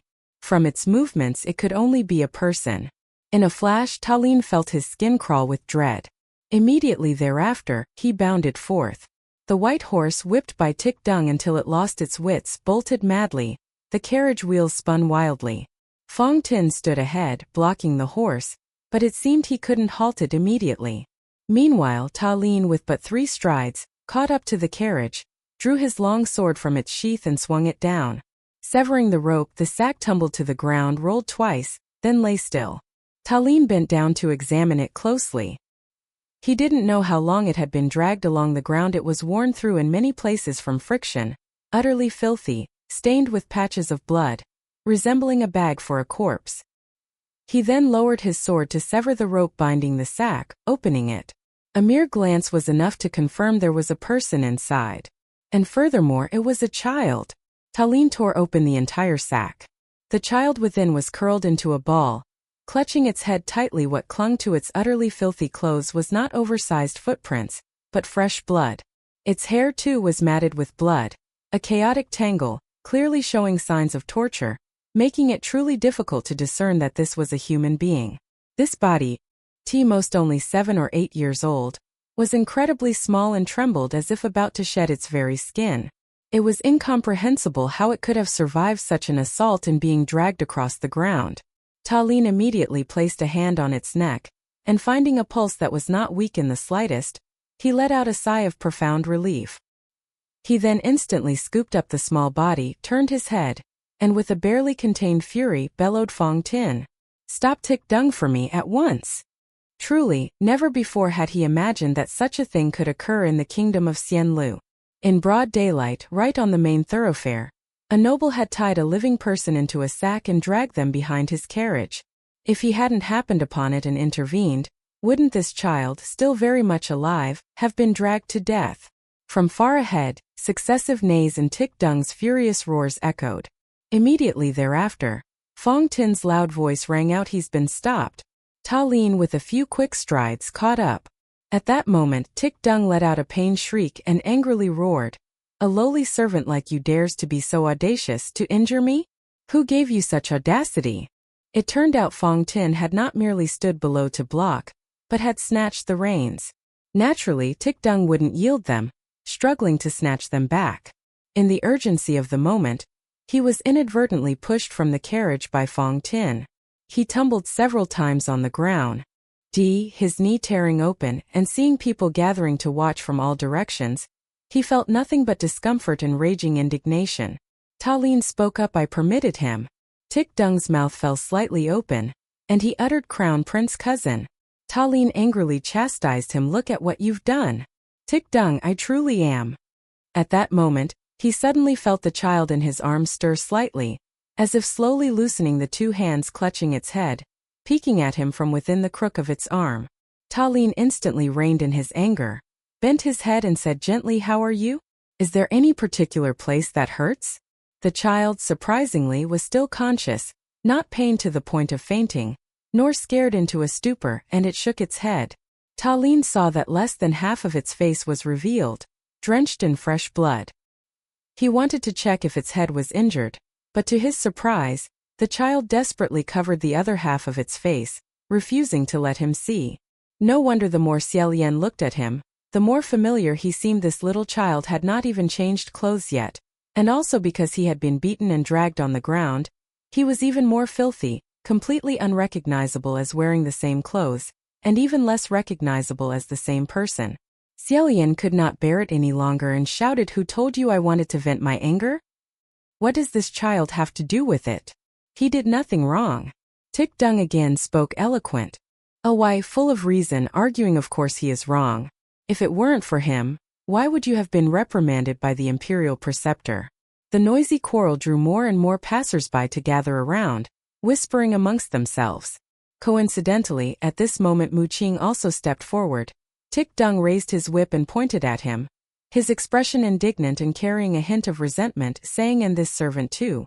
One knows upon seeing this fellow that he doesn't know his place. If you do not discipline him now, in the future sooner or later, he will defy heaven and step on the head of his master, who is you. I help you teach him a lesson, yet you protect him and reprimand me. Currently, uncle and aunt still treat me well. They have not confiscated my golden carriage. Cousin, that is my birthday gift. I have been longing for it for more than 2 years." Mu Qing gave Tik Dung an inscrutable glance. Xie Lian, enraged, laughed instead, saying, "I don't need you to be so good to me. Ultimately, are you helping me vent my anger, or are you venting your own?" "Oh." Tik Dung defended himself. "Cousin, why do you say these words to me? I am on your side. Have I done something wrong?" Xie Lian spoke, but he would not understand, instructing Tik Dung, "Listen carefully. From now on, you are not allowed to touch this child. Not even a finger. Do you hear me or not?" At this moment, Xie Lian's neck suddenly stiffened. He was enraged, feeling a flicker of unease when he bowed his head and saw that child burying his face into his chest, his 2 hands tightly wrapped around his neck. Xie Lian felt him trembling incessantly, thinking he was hurt somewhere, and quickly asked, "What's wrong?" The child's body was entirely covered in mud, dust, fresh blood, utterly filthy, sticking all over the upper part of Xie Lian's white robes, yet he did not care about it. He gently patted his back to comfort him and said in a low voice, "It's all right. Now I will take you to see a physician." That child did not reply, only tightened his embrace even more, tightly unwilling to let go, as if holding onto a life-saving straw. Tik Dung saw that Xie Lian completely disregarded his good intentions. His heart completely turned towards an outsider. Then he saw that little child, covered in blood, smeared with mud, and everything filthy, rubbing it all over Xie Lian's body. His fury surged, and he raised his horsewhip, about to strike the back of that little child's neck with a whip. Xie had always stood to one side, when he suddenly threw a kick that struck Tik Dung's arm. With a crack, Tik Dung cried out. The horsewhip fell to the ground, and his right arm bent at an unnatural angle, limply dangling. His face still could not believe it. After a long while, he slowly raised his head, staring fixedly at Xie, squeezing out each word. You actually dared to break my arm." This sentence was like a chilling cold that pierced the bone. Xie only realized what he had done after he had kicked. His expression subtly changed, and Mu Qing's face was much worse than his. How much they usually detested Tik Dung was one matter, but as royal guards, in a moment of impulse, breaking the arm of a royal relative was a completely different matter. Although just now Xie Lian's 2 hands were both holding that child, and behind him were passers-by watching, making it inconvenient to dodge. If he had wanted to dodge, it would have been as easy as turning over his hand. It was just that Tik Dung's momentum came surging, often suddenly flaring up. Xie acted too quickly without thinking, now making the situation even more chaotic. Even if he couldn't stop him, there was no need to go that far. The clothes on his chest were all gradually soaked through with fresh blood. Fearing that if left for too long this child would die, Xie Lian quickly decided and raised his voice to say in one breath, "Everyone, whoever here today has been involved, whatever losses there may be, please temporarily remember them. I will resolve them later, and absolutely will not shirk responsibility." Immediately after that, he said to Xie and Mu Qing, "First, save the child. Then take Tik Dung away. Don't let him continue to act recklessly outside." Having said that, he immediately turned around and carried that child towards the imperial palace. Xie obeyed the order. His expression and demeanor returned to normal, and he went to prompt the enraged Tik Dung, who was owing him, proceeding towards the imperial palace. The soldiers guarding the palace gates saw His Royal Highness the Crown Prince, who had only just departed a Kingio ago, rushing back as if wind meeting fire. Although it was strange, they also did not dare to obstruct him. Therefore Xie Lian ran all the way to the imperial physician's quarters, ordering Xie and Mu Qing to keep Tik Dung waiting outside. Then he went in alone. His Royal Highness the Crown Prince rarely returned to the palace and rarely gave orders, so the imperial physicians naturally came rushing like wildfire. Xie Lian placed that child on a chair, saying, "I trouble you all. This child has been assaulted by some common folk, and was also locked in a sack by people, dragged on the ground. First, please help me check if his head is injured. This is the most important. Although a few imperial physicians had never seen any royal noble hugging an extremely filthy child rushing in to bring them for treatment, they also knew that saying something to let them know what to do was enough, and they assented and followed. One person said, "Little friend, please lower your hands first." However, that child, who had been very well behaved while Xie Lian carried him all the way here, at this moment stubbornly insisted on tightly covering the right half of his face, refusing to let go no matter what was said. Imperial physicians could be patient, but if the patient refused to cooperate, they could not treat him. So Imperial physicians asked Xie Lian, "Your Royal Highness the Crown Prince, this." Xie Lian slightly raised a hand, saying he might be afraid of strangers. "It's no problem, allow me." That child was sitting on the chair. Xie Lian could not look straight at him, so he bent slightly, bent at the waist, tilted his head and asked, "What is your name?" One big eye of that child stared straight at him. In his jet-black eyes, a snow-white figure seemed to appear.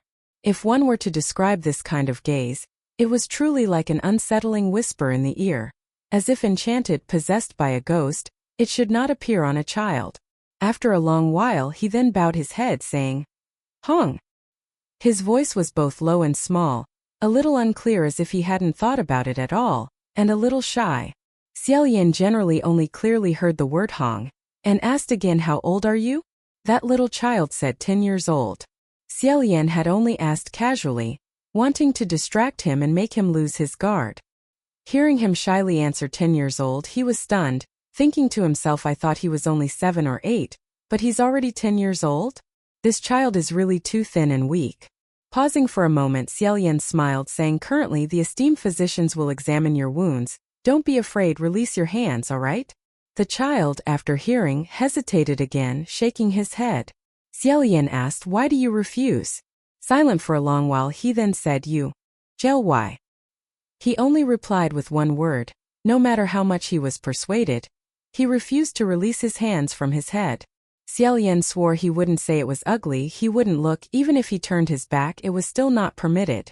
Though still young, he was extremely stubborn. Helplessly, the imperial physicians had no choice but to ask him to identify numbers, confirming his head had no problems, nor did he have a headache, and he saw things very clearly, so they prioritized treating the injuries on his body. When treating him, several imperial physicians seemed extremely vexed, constantly exclaiming how strange it was. Xie Lian stood waiting beside them, heard it, and asked, "Esteemed ones, what is the matter?" An imperial physician couldn't help but say, "Your Royal Highness, was this little friend truly beaten up by someone? Then stuffed into a sack and dragged along the road?" Xie Lian was silent for a moment, saying, "It cannot be false." The imperial physician said, "Then that is truly formidable. I have never met anyone so tenacious as this. 5 ribs broken, 1 leg, along with various other injuries, large and small, his body fatigued, yet he can still be as clear-headed as usual, sitting there conversing with your highness. Even an adult would find it difficult to achieve, let alone this being a 10-year-old child?" After Xie Lian heard this, he had not expected the injuries to be so severe, and his anger towards Qi Rong intensified even further. He also looked at the child sitting on the chair, who seemed to feel no pain at all, only using his big, round, jet-black left eye to secretly glance at him. He felt that after being apprehended by Xie Lian, he had immediately opened his heart. Seeing this, Xie Lian naturally felt he was both amusing and pitiful, saying, "Can this child's wounds heal?" That imperial physician, wrapping a layer of bandage around the child's head, replied, "Of course they can." Only then did Xie Lian feel relieved, nodded once, saying, "My apologies for the trouble." At this moment, a palace attendant announced, "His Majesty the King and the Empress have arrived." All the imperial physicians immediately stood up and went out to pay their respects. Xie Lian carried that child onto the bed, saying, "You lie here, rest well." Thinking about it, this child was afraid of strangers. Soon many people would come to speak, which might make him even more frightened. Therefore, he lowered the bed curtain to the edge of the bed and then stood up. A group of servants and palace attendants led His Majesty the King and the Empress into the hall. The Empress' face was pale, saying, "My imperial son, why, having just left the palace, did you return in such a hurry? Are you injured somewhere?" Xie Lian said, "Mother, rest assured, I am not injured. The one who is injured is not I." At this moment Qi Rong from the side cried out, "Aunt, save me!" Only then did the Empress notice Qi Rong being tightly pressed into a corner by Feng X. And she couldn't help but stutter in shock. Her heart was solely worried about whether her imperial son was safe and sound, completely oblivious to anything else. Only seeing it at this moment did she say, "Dunger, what has happened here?" The king, however, furrowed his brow, saying, "Feng Xan, why are you restraining little Jingwang like a criminal?" Feng Xan was originally supposed to pay his respects and wait, like Mu Qing and everyone else, but because he was apprehending Qi Rong, he could not release his hands and the situation became awkward. Seeing this, Xie Lian immediately said, "I instructed him to do so." Qi Rong extended his right hand, and immediately retorted, "Aunt, my hand was broken by him." The Empress had not even had time to feel sorrow, when Xie Lian coldly said, "You only just broke an arm. But what about that child inside?" Kwok Chu, puzzled, asked, "What? A child?" Xie Lian then replied, "A 10-year-old child. So weak he couldn't even tie a chicken, with a thin physique and frail constitution. Ti Deng sent his subordinates to beat him. If that child hadn't been so lucky, I'm afraid by now his body would have been exposed on the road, long since beaten to death by him." Ti Deng looked as if he had just heard a joke, opening his eyes wide, and said, "A 10-year-old child, so weak he couldn't even tie a chicken? Thin physique, frail constitution? Cousin, you wouldn't know how ferocious that little rascal is, how savage, how formidable. In front of you he only pretended to be injured. I called 5 or 6 people and still couldn't catch this little devil. He punched and kicked, biting and tearing until fresh blood flowed profusely. If he hadn't enraged me so, how would I have brought myself to drag him with a carriage?" Kwok Chu and the Empress, without prior arrangement, simultaneously changed expressions. Xie Lian took a deep breath and said, "Shut up. Isn't it already too obvious what you've done? Ti Deng is always like this every time he appears. Arrogant. Who among the common people around the imperial city hasn't seen it? Now is he so idle that he cannot help but seek out trouble to make?" Kwok Chu glanced at the Empress, his expression softening a little, and said, "Take Chu Qin Vong down, let the imperial physician heal his arm. Withdraw the golden carriage, confine him for repentance. He is not permitted to leave for 1 month." The servants from behind immediately went up and grabbed him. Only then did Fong Tin release his grip. Ti Deng, however, acted as if nothing had happened, and snorted, "If you like, then take it back. I already knew today was my last ride, so I made the most of it." Seeing that he showed no repentance whatsoever, the Empress sighed deeply, and Xie Lian said, "Just confinement for repentance? I'm afraid that afterwards he will still reoffend. He must be disciplined more strictly." Ti Deng was dumbfounded, trembling with anger. "Crown Prince, cousin, you?" Immediately afterwards, he shifted his gaze and said, "Elora, I shall admit it then, I was wrong in this matter.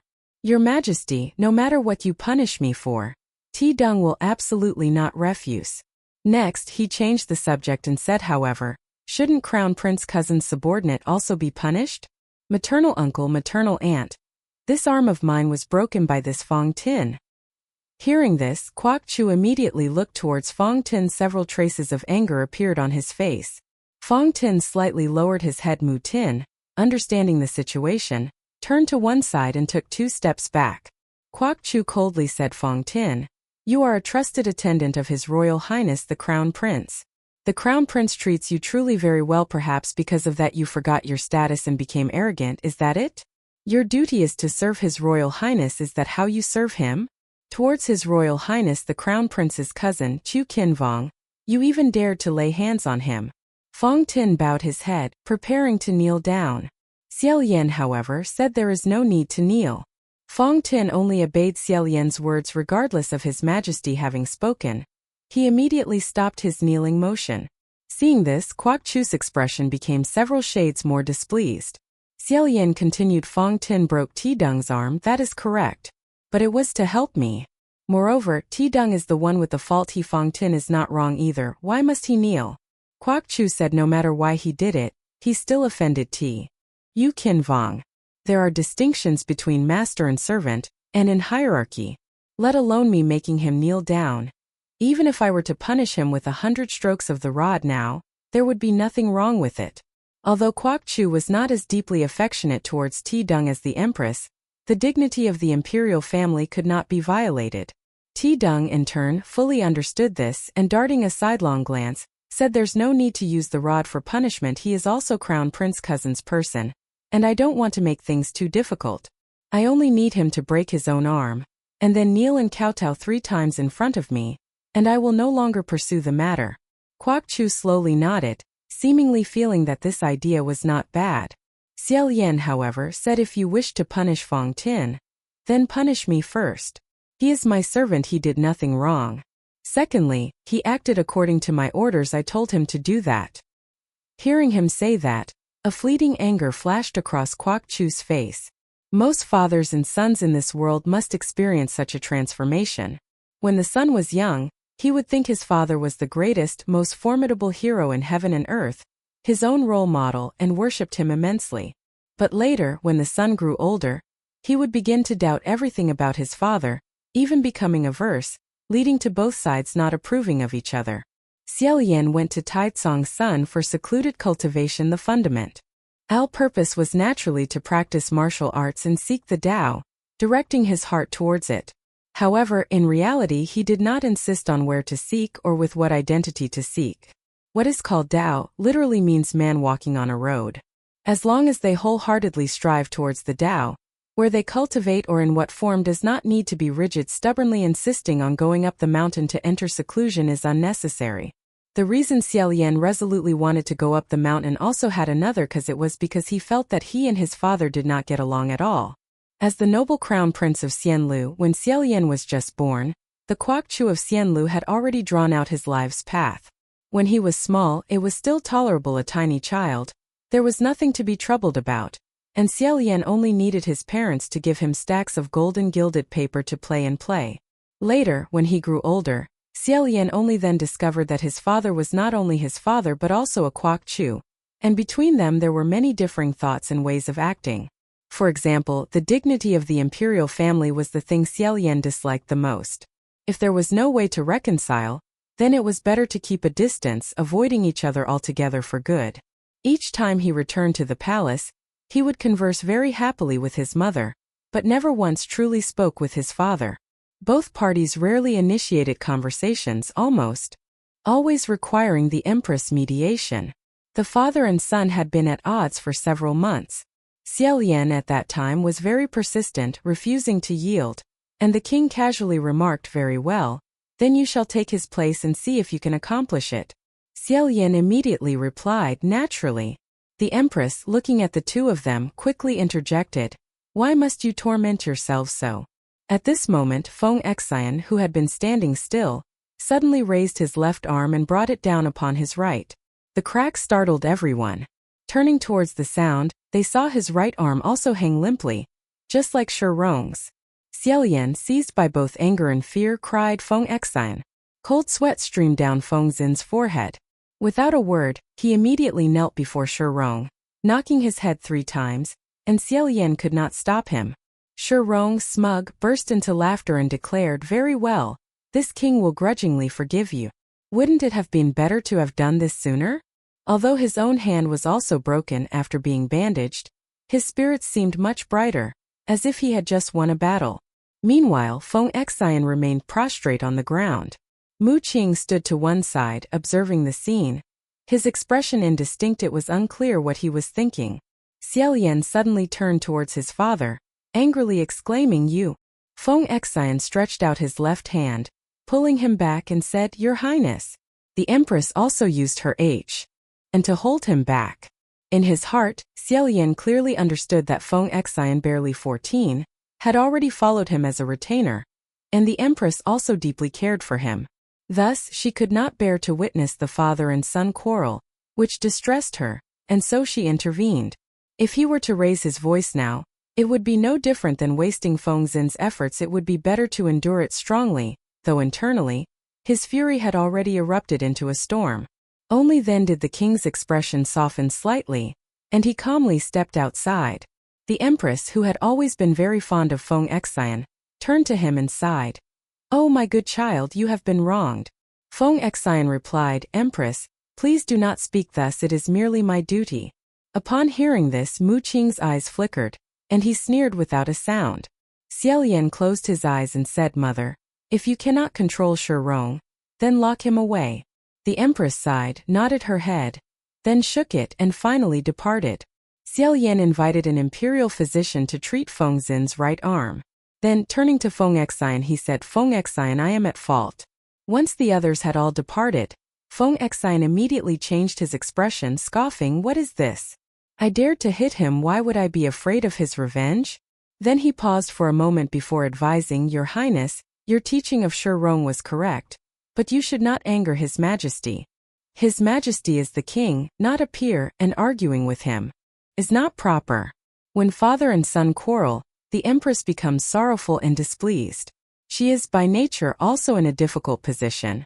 How could Xie Lian not understand that his mother was in a difficult position?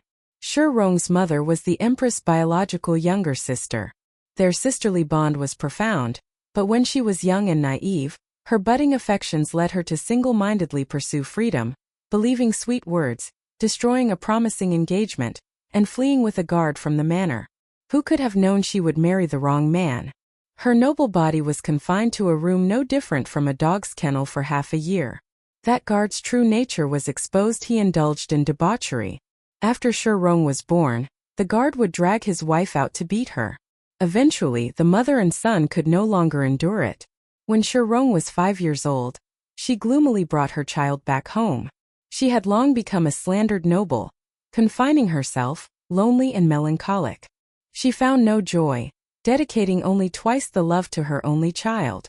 During one period of unrest, Xie Rong's mother unfortunately passed away while saving the empress.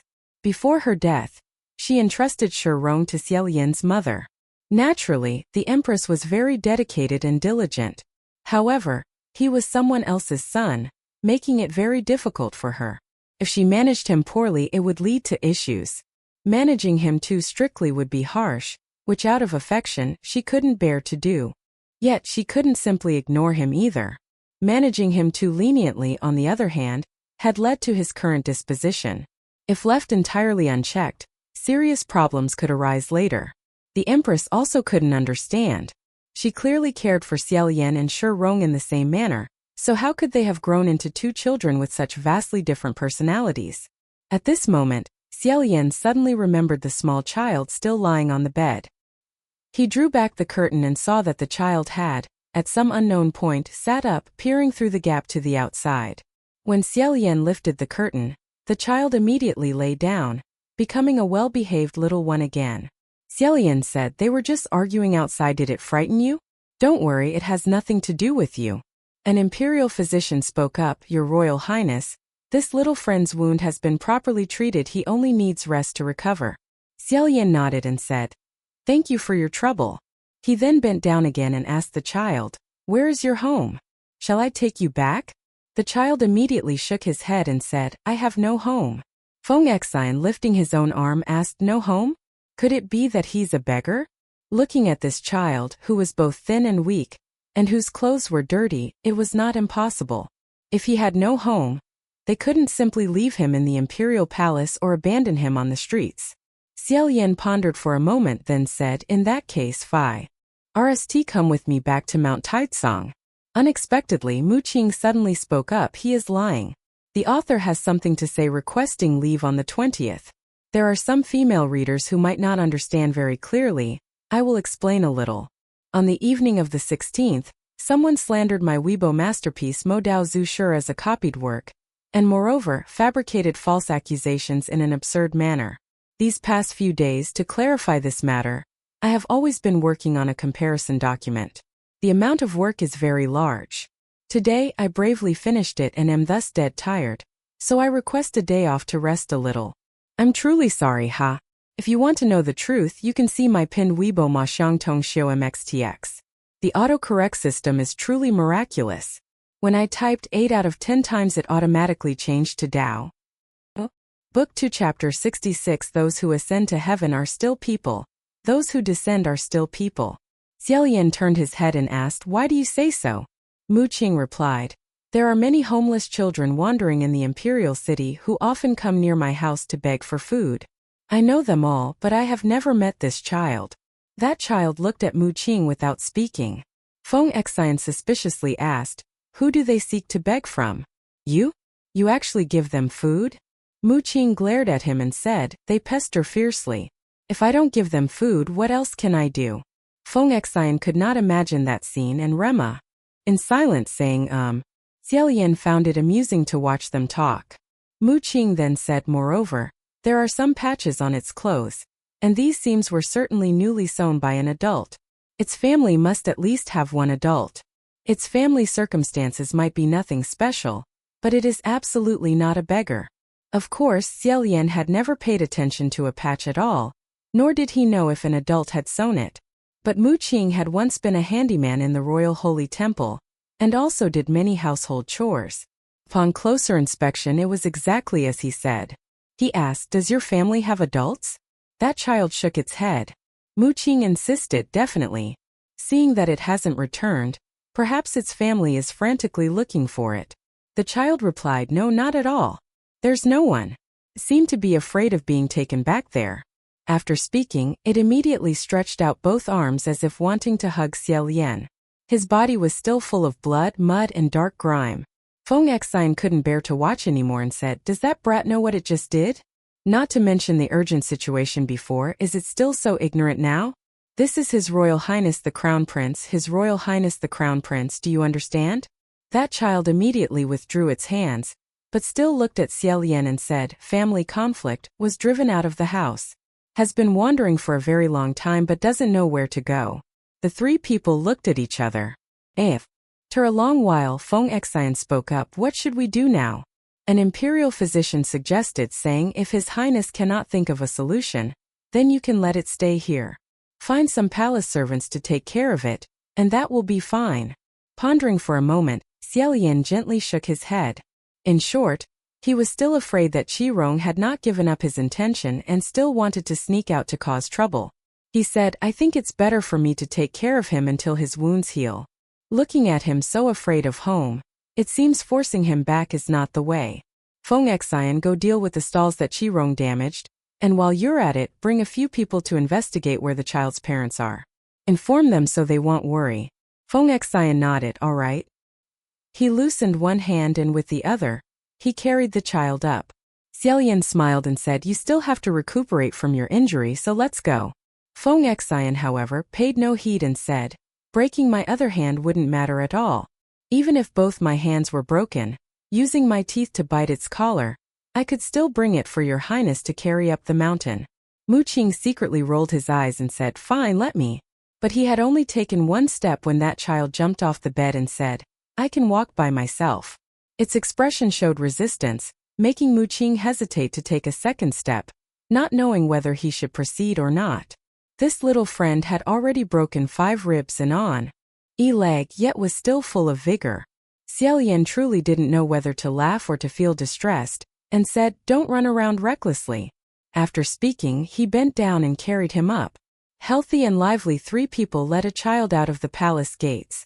Because Shirong had just caused trouble, disturbing passers-by and overturning not a few stalls, Xie Lian felt very uneasy, no longer having the face to look at the common people. The group was all crestfallen, not daring to show their faces, choosing only small paths to walk. Along the way, the child sitting in Xie Lian's arms was exceptionally well behaved when he told him to be quiet. He instantly fell silent. Feng Xian glared and said, this brat kicked me yesterday, but today he's become like this, truly making others pity him. Mu Qing followed. Evidently it's because of His Highness the Crown Prince, he wants to be favored by him more than others. For some unknown reason, this remark of his could be considered a compliment, yet its phrasing contained something that made others uncomfortable. Feng Xian immediately stopped paying attention to him. After walking for a while, Feng Xian said, no. I still think your highness cannot simply carry a boy of unknown origin in front of others. Xie Lian asked, is there something wrong? Feng Xian said, you are His Highness the Crown Prince. No sooner had he finished speaking than he glanced briefly at a handcart lying at the end of the alley ahead and said, put the brat on the cart, and pull him away. Mu Qing immediately declared, I'm telling you now, I will not pull this thing up the mountain. Feng Xian said, no one asked you. Having said that, he reached out his hand and seized the child from Xie Lian's embrace. The moment he reached his hands, the child began to struggle again. Xie Lian said, "Stop, stop. Perhaps someone uses this cart." Before anything else, Feng Xian put him onto the cart. Just then a person standing nearby suddenly said, "Is this the Crown Prince?" Immediately someone shouted loudly, "Yes, yes, yes. That is the Crown Prince. Yesterday his mask fell off. I saw his face with my own eyes. It is him. Seize him." The hearts of the three people all pounded with a thud. Although Xie Lian did not think that yesterday's celestial procession ritual was his fault, who knew if others thought the same as him? The interruption of the martial gods' procession was a sign of extreme ill omen, a taboo for the imperial nobility.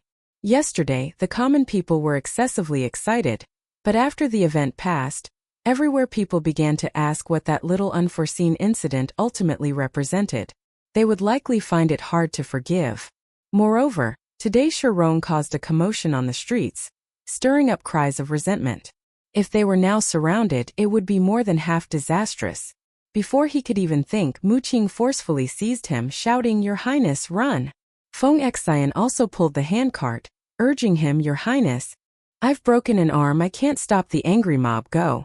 But the common people on the main street beyond the small alley had surged forward excitedly, blocking their path. The four had no path of retreat, watching with wide eyes as the crowd surged towards them.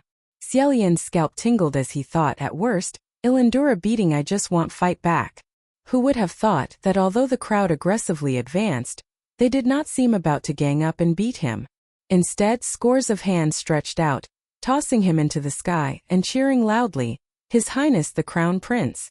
Xie Lian was tossed up and down several times, yet he still maintained a calm demeanor. Everyone, with a multitude of voices, shouted, "His Highness the Crown Prince, yesterday your performance of the martial god on the main street was truly exceptionally brilliant." Someone praised, "You dance so wonderfully. Truly, truly, at that moment I thought the great martial god himself had arrived. I got goosebumps all over." Someone affirmed, "It was not wrong for your Highness to save the child. The lives of others are also lives. Is the life of that poor child not a life? If it were me, I would also do the same." Someone indignantly said, "Exactly. Today I heard someone say you ruined a great affair, and I did not agree. If the one who fell had been a member of the imperial family, I fear that person would not dare to speak like that. Your Highness, by no means pay attention to such people. Your Highness did what we thought." Initially, he was uneasy, then stupefied when he reached the middle of the road. Ultimately, his face had taken on the enthusiasm of the surging crowd. The crowd surrounded Xie Lian, carrying him onto the main street, and more people gathered. Feng Xian, Mu Qing, and the child were pushed to the outer circle, completely unable to squeeze in, able only to follow far behind the surging crowd, parading along. This sea of people was vaster than a mountain, yet smaller than yesterday's ostentatious celestial procession. Whenever Xie Lian tried to escape, he was forcefully shoved back, then tossed high up again, not allowed to descend. Xie Lian couldn't help but find it amusing, yet he also felt relieved the common people's views are completely contrary to those of the state preceptors. Seems I was right after all. Upon returning to Mount Tidesong, the afternoon sun was as fierce as ever. Passing through the tall mountain gate was a very long mountain path paved with bluestone, where scattered water buckets left by Taoist priests who had carried water and chopped firewood could be seen, who then ran down, absolutely needing to welcome Xie Lian's group. Not a few people looked on in surprise at this peculiar group of 4 people and 1 cart. Feng Xian pulled the cart with one hand, like a vigorous young black ox, diligent and hard-working. Xie Lian and Mu Qing, initially terrified, secretly laughed. Later, finding it unchangeable, they simply let it be. The wheels rolled gently through the maple leaf forest. As they ascended the mountain, Lin pushed the cart from behind. Taking advantage of his good mood, he casually asked the child, "Little friend, what is your name after all?" "Something Hong?" That child stared intently at him and softly said, I don't have a name." Lin was taken aback and asked, "Did your mother not give you a name?" The child shook his head and said, "My mother passed away."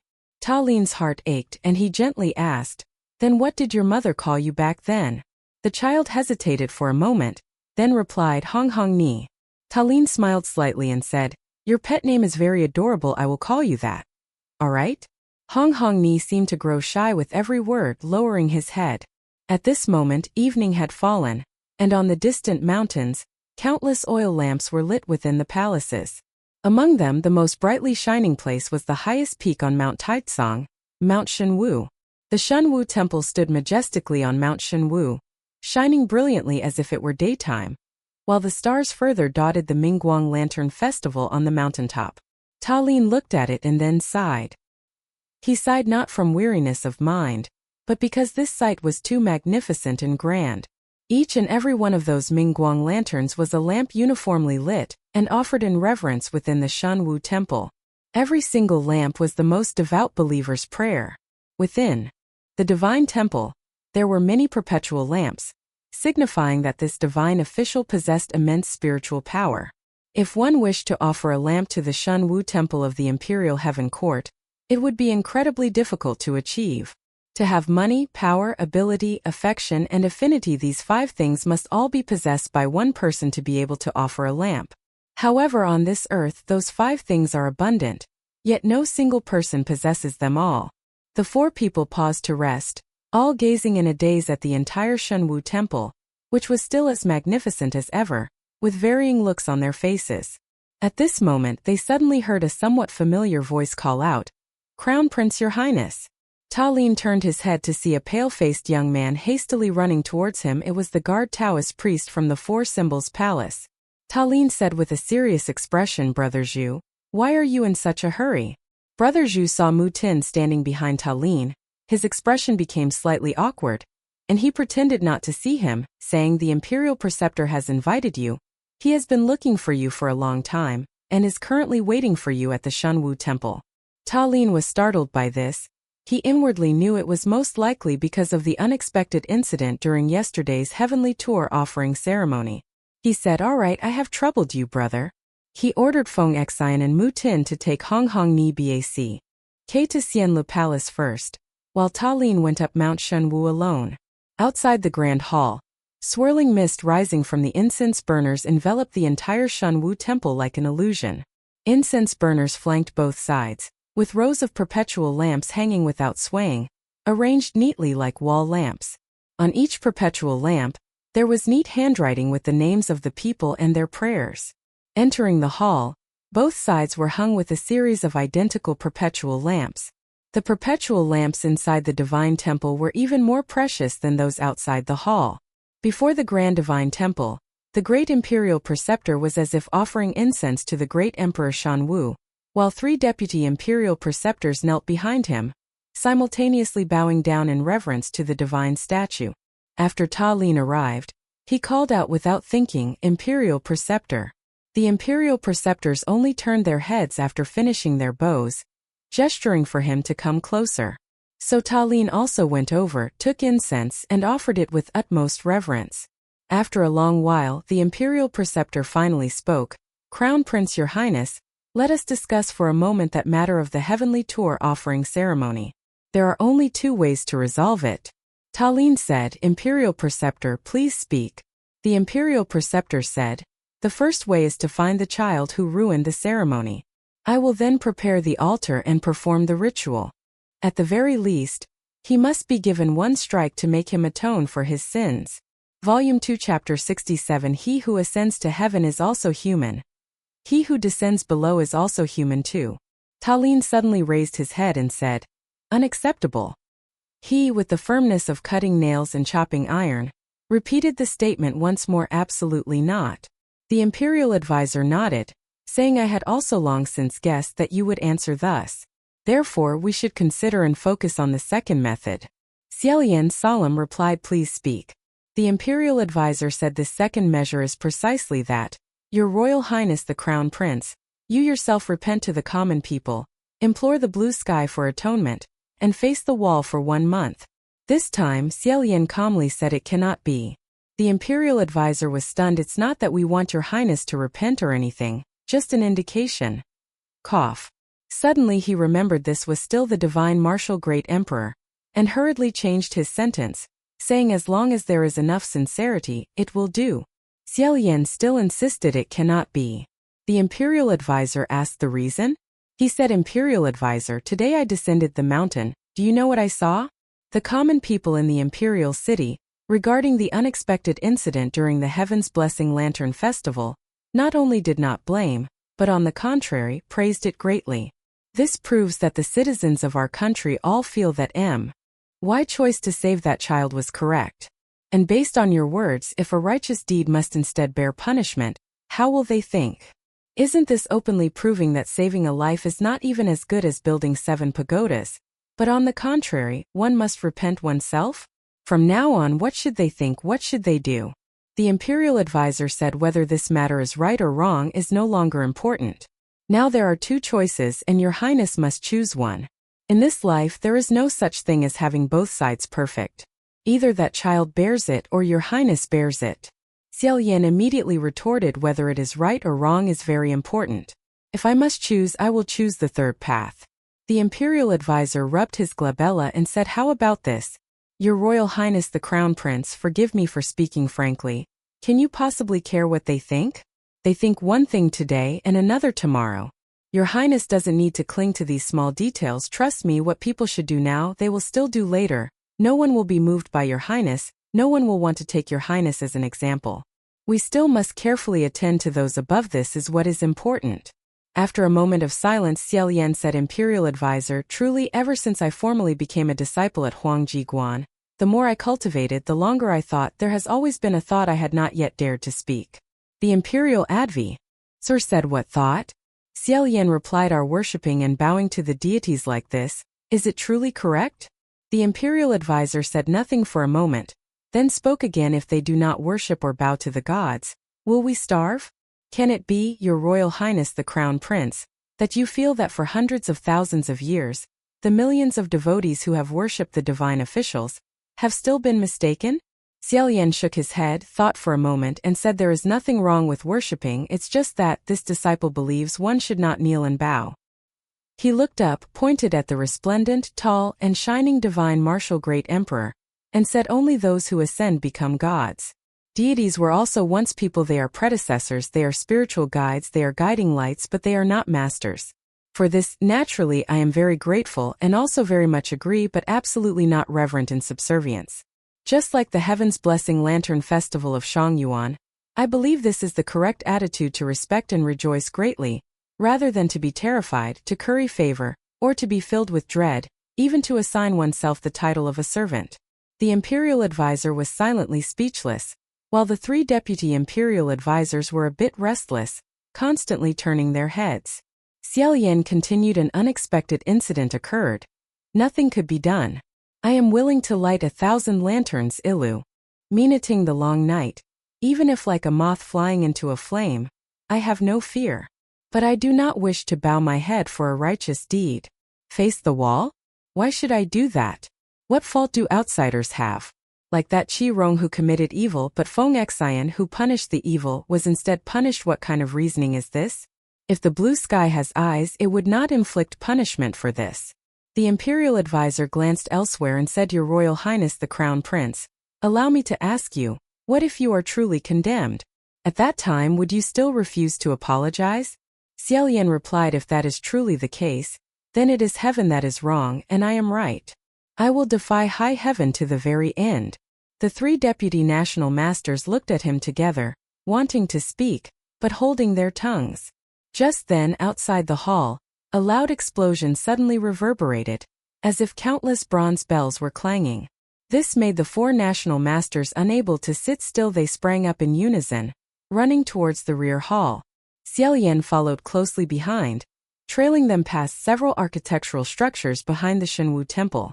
They arrived before a pitch-black octagonal hall, only to see the solid black hall door swing open, and countless swirling mists and smoke gush forth from within. The national master cried out in anguish, Zhuan, where are you? How could such a thing happen? Several supervising Taoists rushed over. At their head was Senior Disc. Ipelzhu. He exclaimed, National Master. I am here. I too do not know what happened. This door was originally locked very tightly, but just now it inexplicably opened. The national master clutched his hair, issuing an urgent command quickly, bring forth the new soul-sealing vases. Xie Lian rushed forward. This black hall was constructed with compartments of varying sizes on all sides, its sandalwood panels interwoven in a visually pleasing manner. Upon them rested all sorts of ceramic jars, porcelain vases, and jade boxes. Each container was neatly arranged, its red stopper tightly sealed, and its mouth covered with yellow talismans inscribed with minute characters. At this moment, many had already shattered, continuously plummeting from the shelves, some swaying precariously. These jars were soul-sealing artifacts, each contained a sealed demon, monster, or ghost that had once wreaked havoc. Every divine temple on Mount Tidesong possessed such, and the temple usually employed sacred artifacts to suppress them. What happened, no one knew, but they had suddenly erupted in turmoil, all scattering in disarray. Xie Lian declared it's too late. The moment he finished speaking, he kicked the door. The iron-locked door had already been almost completely ravaged by the resentful spirits. He drew his treasured sword, pointed its tip towards the sky, inscribing several characters in the air. Then with a swift hand, he slashed downwards towards the earth.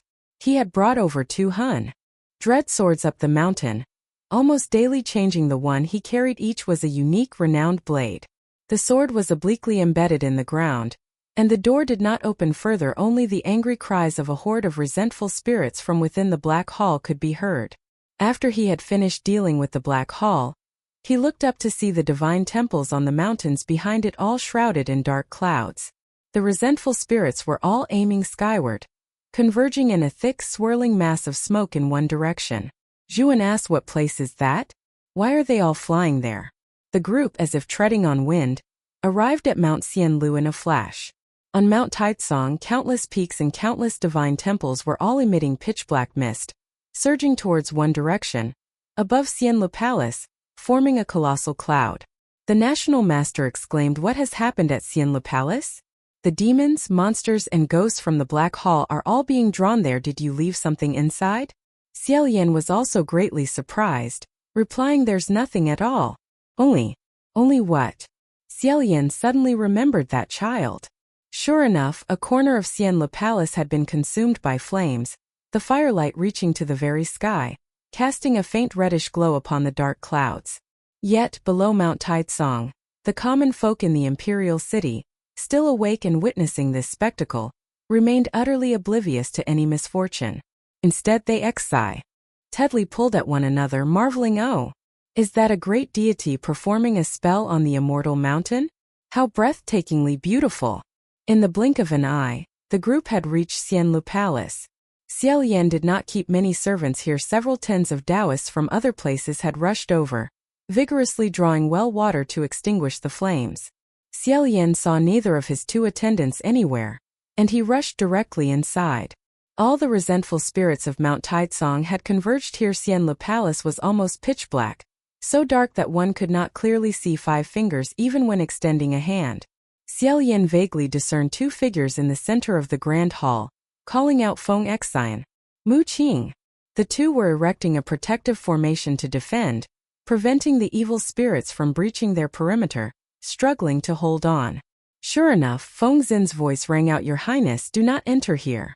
There is something extremely strange about that child. Those things are all targeting him."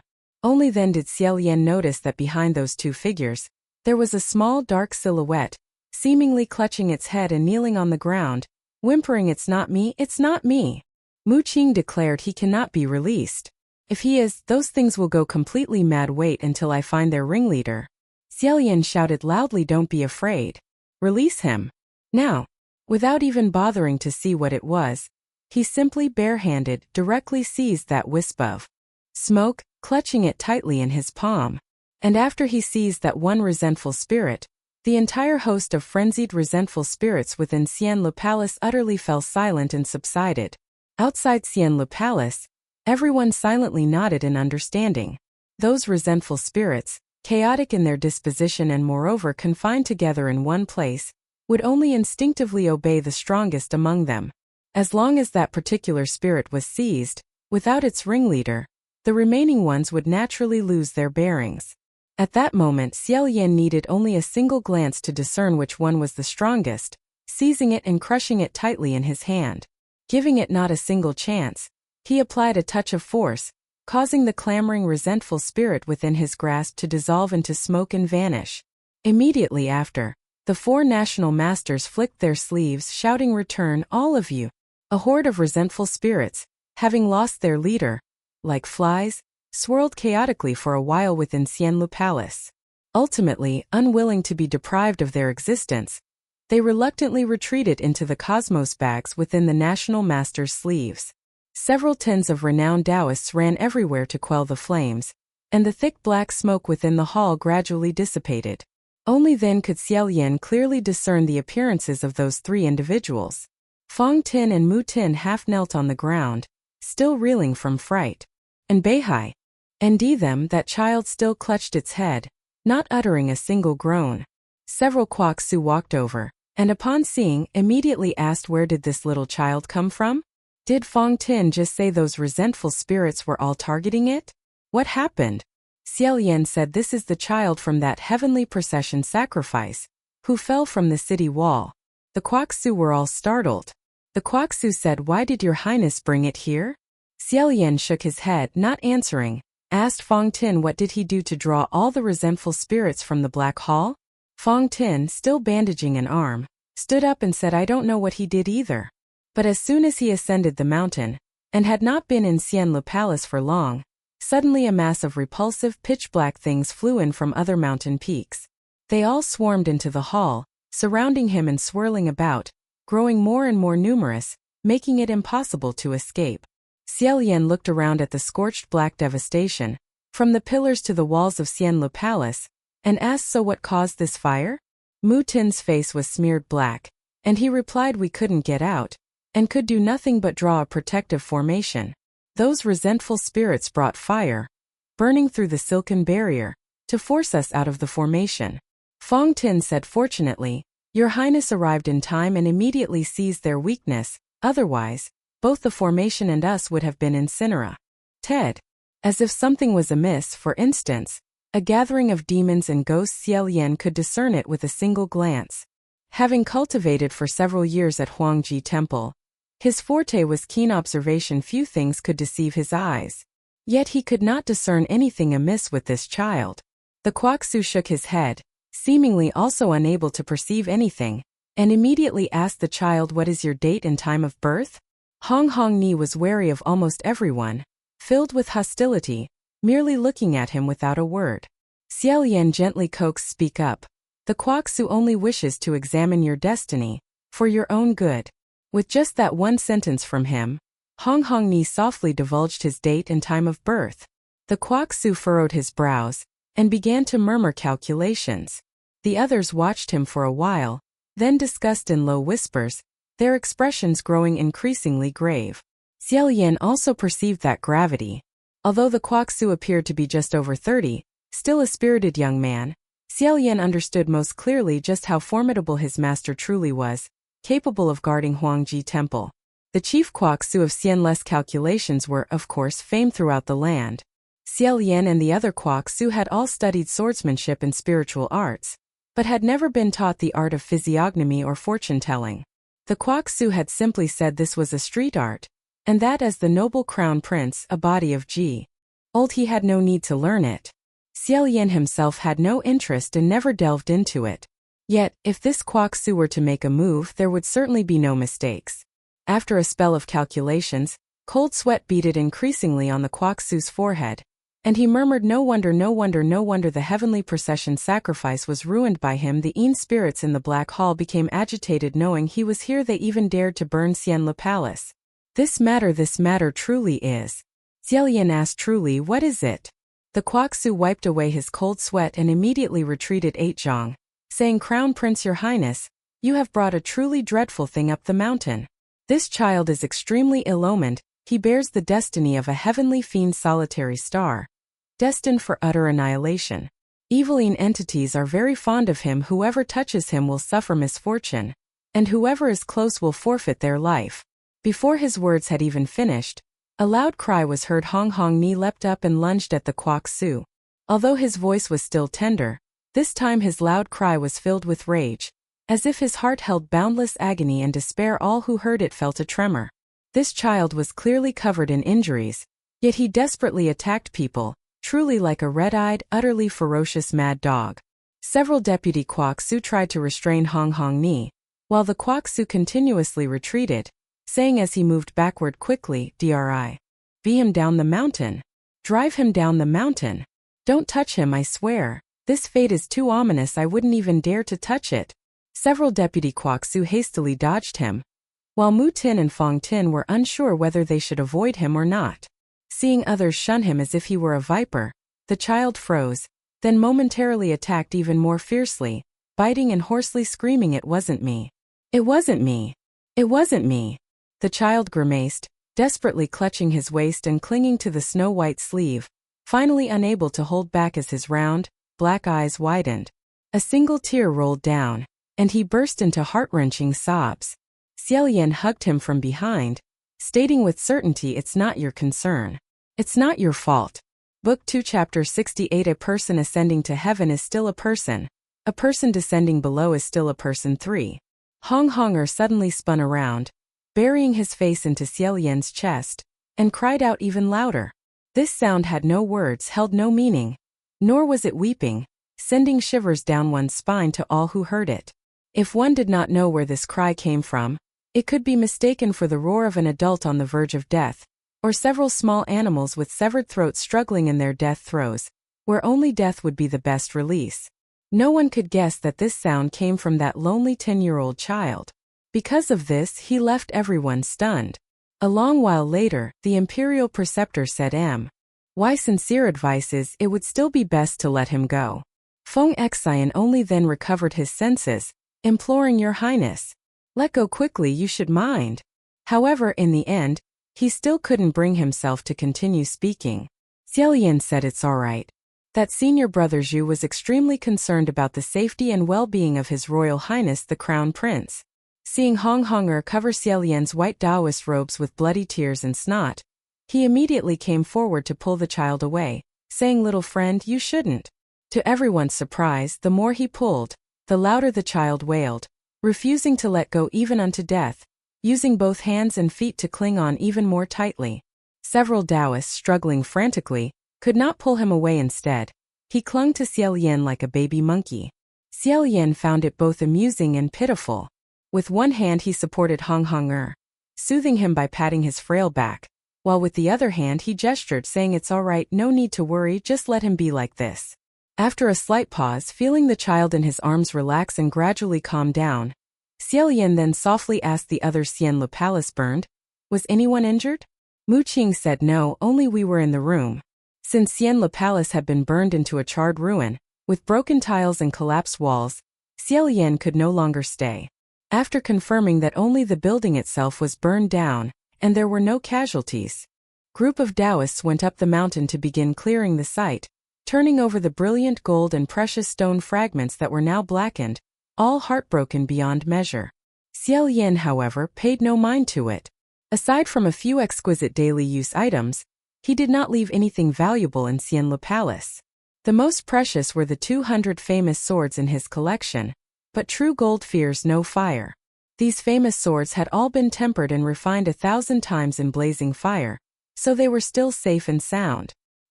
He personally took them out of the rubble, and Xie Lian temporarily stored them at the imperial preceptor's Four Symbols Palace. As for Hong Honger, he hugged Xie Lian tightly and cried loudly for a while. Exhausted, he fell asleep. Xie Lian originally wanted to carry him down Mount Taizong to find a place to settle him, but the imperial preceptor wanted him to visit the Four Symbols Palace. Therefore, Xie Lian carried him along. Placing the child on the bed in the room, Xie Lian casually covered him with a corner of the blanket, lowered the curtain, and brought Feng Xian and Mu Qing out with him, asking imperial preceptor, "Is this child's fate truly so terrifying?"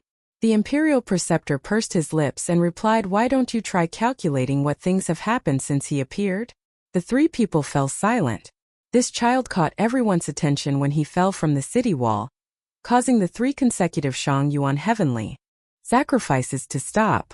Afterwards, Qi Rong used a carriage to drag him away to vent his anger, disturbing the common people on the main street, causing Feng Xian to break his arm, Xie Lian to clash with the state lord, and the empress to weep.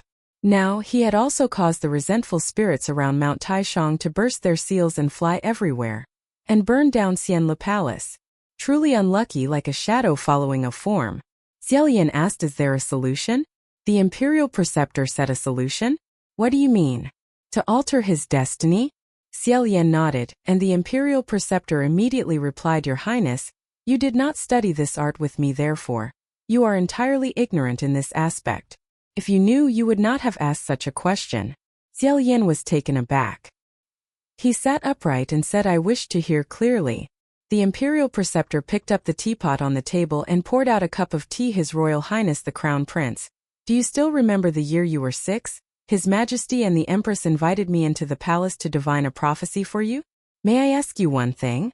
Looking at that cup, hazy and full of tea water, Xie Lian pondered for a moment, saying, what you mean to say is the cup of water for 2 people? That year, to divine the fate for Crown Prince Xie Lian, the Guosher had asked him many things. There were questions with clear solutions and questions with none. Xie Lian answered one question, and the Guosher would praise him why. Give one compliment with a great variety of praises. Seeing that, the Guozhu and the Huangho smiled radiantly, and there was no shortage of questions and answers about legends. Yet there was one question. After Xie Lian finished answering, the Guosher did not offer any evaluation. A question that was originally unfamiliar to the outside world, even Feng Xian did not understand it clearly, and Mu Qing had never heard of it. This question was precisely the cup of water for 2 people. The Guosher said 2 people journeyed to a desert, extremely thirsty, to the point of near death, but only 1 cup of water remained. The one who drinks lives, the one who does not drink will die. So, according to you, who drinks that cup of water? You do not need to answer first, let me ask others. You pay attention to their responses. Behind him were 2 attendants standing not far away. He then asked. Mu Qing deliberated for a moment, then cautiously replied, might I invite the Guosher to clarify where those 2 people are located respectively, what their character traits are, and what their strengths and weaknesses are. One must know their origins and true natures to be able to surmise. Feng Xian then said, I don't know. Don't ask me, let them decide for themselves. Xie Lian chuckled. The Guosher said, what are you laughing at? Do you still remember what your answer was? Xie Lian reined in his smile, and replied with a serious expression, provide an additional cup. The Guosher gently stirred the tea. Each up the tea water in the cup slowly flowed, as if possessing life. He continued, beneath this sky of fate, good and bad, all are predetermined. Just like this cup of water, though it is full, once you drink it, no one else can drink from it. One takes much, another is left with little. From ancient times until now, all conflicts in the end arise from how much you possess. With only 1 cup of water, giving it to anyone has its own logic. Do you wish to change destiny? Though it is very difficult, it is not impossible. But if you revise the fate of this child, the fate of another person will also be changed, thereby increasing karmic retribution. When you said then that you wish to provide an additional cup of water, it is like today saying you wish to choose a 3rd path. The intention is to open up new possibilities, and in thought it is certainly wonderful, but let me make you understand, it is fundamentally impossible to achieve. Listening in silence, Xie Lian did not agree, but also did not refute, saying many thanks for the Guoshi's instruction. The Guosher took a sip of the tea water, saying that is not necessary. Regardless, even after instruction you will not listen. Having been seen through, Xie Lian coughed once, saying, Guosher, today before the Hall of Divine Might, this disciple was momentarily inattentive. My words were somewhat impolite, and contained much disrespect. I hope the Guosher will be forgiving. Not quite grasping the full implication, Xie Lian inclined his ear to listen. The Guosher then said, you possess talent, you possess ambition. You are willing to apply yourself and you strive hard. Your origins are noble. Your nature is benevolent. No one is more worthy of heaven's favor than you. Heaven's beloved child is only befitting of you. But I am not at ease. I fear you will not be able to pass that trial. Xie Lian said, by not at ease, what do you mean? The Guosher replied, although you have reached such a level, there are some things you do not understand at all, and no one else has a way to teach you. Like today's incident at the Hall of Divine Might, you spoke words such as not needing to worship gods or venerate deities. Although very few people paid attention to that, you are still young and thus have your own thoughts, and this is not wrong. But you should not think that from ancient times until now only you have thought of this. Xie Lian's eyes widened slightly.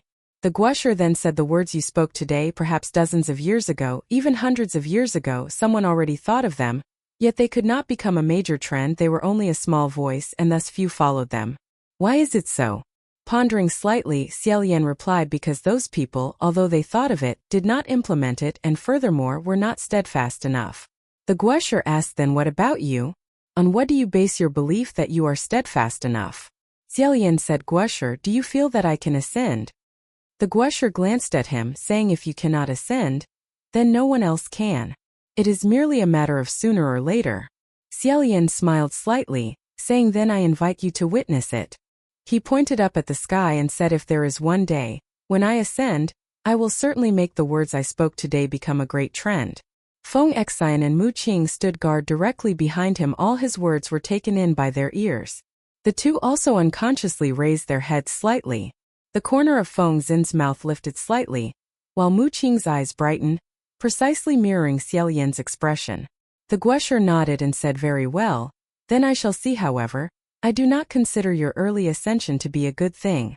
I ask you, what is called the Tao? Xie Lian craned his neck upwards, saying, you said, when humans walk on the road, that is the Tao. A person travels on the path. One who wishes to follow the Tao does not need to walk the correct path, but only needs a heart set on the Tao. Guesher said, that's right. But the path you have walked is not yet enough. Therefore I feel that now you should descend the mountain and travel a bit. Xie Lian's eyes shone brightly.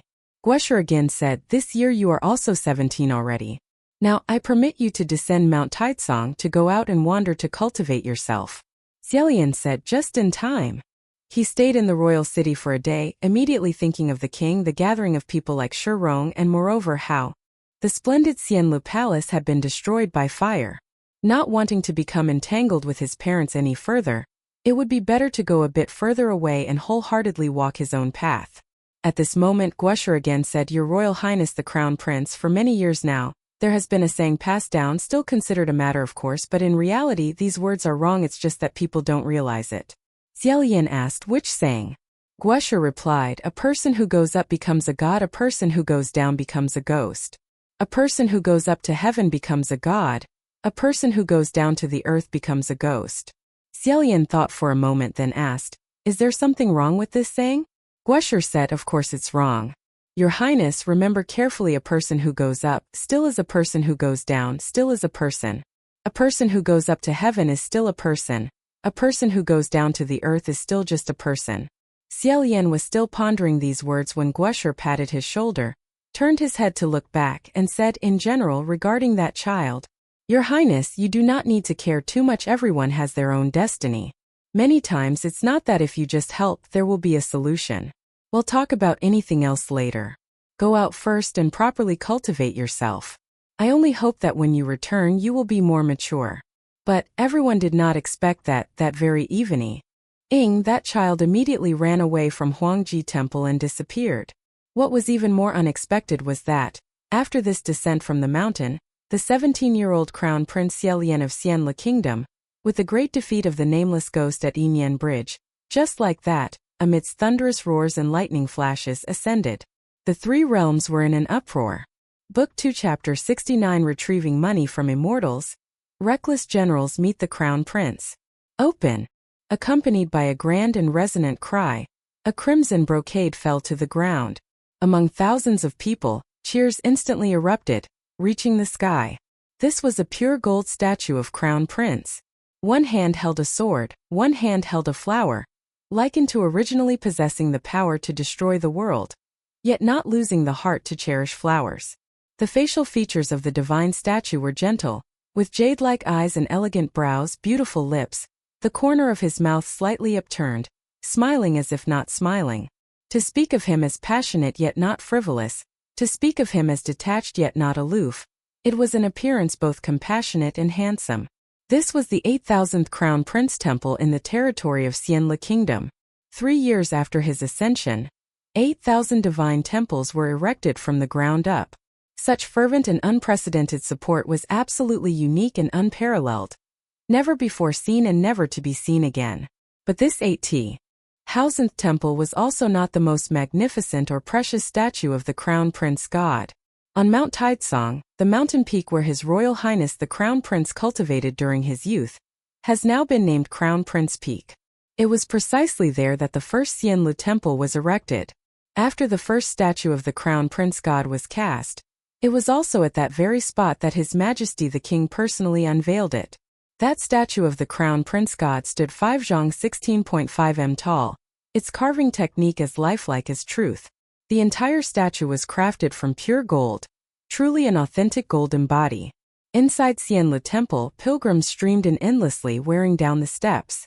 The incense burner in front of the hall was densely filled with long and short incense sticks, and the donation box was also larger and sturdier than those in ordinary temples, because if it weren't made a little larger, it would usually be filled with offerings in less than a day, and latecomers wouldn't be able to put anything in.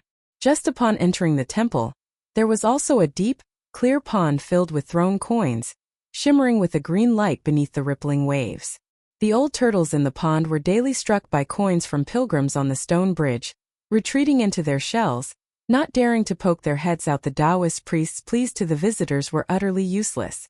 Inside the tall, wide red walls of the Taoist temple, plum blossoms were planted everywhere, and on the branches countless bright red prayer ribbons were tied. The red ribbons fluttered in the wind amidst the sea of flowers, a spectacle of splendor like embroidered brocade. Meanwhile, inside the grand hall, Xie Lian sat upright beneath his own statue, observing everyone. No one could see him, but he could sit and watch the pilgrims below chattering animatedly. Why are there no kneeling mats in this Crown Prince Hall? Right, the temple master also said no kneeling. The temple is open, so why can't we kneel? One person said, you must be new to Xie Lian temple, it's always been this way. I heard that after ascending, His Highness the Crown Prince sent dreams to many temple caretakers and masters, saying that those who believe in him need not kneel. That's why there are no kneeling places in the Crown Prince Hall. Although others could not see Xie Lian still nodded slightly. Unexpectedly, the others laughed and said, what kind of logic is that? Immortals are meant to be knelt to, aren't they? What nonsense! Xie Lian was speechless. He then heard someone else chime in, exactly, if we kneel we must kneel. Only by kneeling can we show our sincerity. No kneeling mats? That's fine, let's just kneel on the ground. So one person took the lead and knelt down. Immediately, crowds of people all around followed suit. Hundreds and thousands of people crowded inside and outside the hall, kowtowing and bowing to the divine statue, one layer after another, muttering prayers, silently making vows and seeking blessings. Xie Lian quietly moved aside, thinking to himself, well then, let's take it one step at a time. The next second, countless tumultuous human voices, like enormous waves, surged towards him from all directions. I pray to pass the imperial examinations. To pass the imperial examinations. This year I must pass the imperial examinations. If I pass, I will fulfill my vow. Safe travels. The maiden I fancy only fancies my senior brother. Please, I beg you, make him a little uglier. Damn it, I refuse to believe I still can't give birth to a chubby little one. There were prayers for everything. Xie Lian listened until his head felt as big as a bushel, and hastily formed a hand seal and recited a spell, cutting off all sounds. Just as his ears quieted down, he heard a loud cry. A person in black, covering their ears with both hands, ran out from behind the hall, shouting loudly, what in the world is this? The pilgrims completely failed to notice this person's appearance, and continued to kowtow and bow. Xie Lian let out a sigh, patted the person's shoulder, and said with a smile, Feng Xie, you've really exerted yourself. With Xie Lian temple so abundant in incense and votive lamps, the prayers Xie Lian could hear each day were far more than 1,000. Initially he was enthusiastic, driven by a spirit of novelty, handling everything himself without distinction, whether big or small.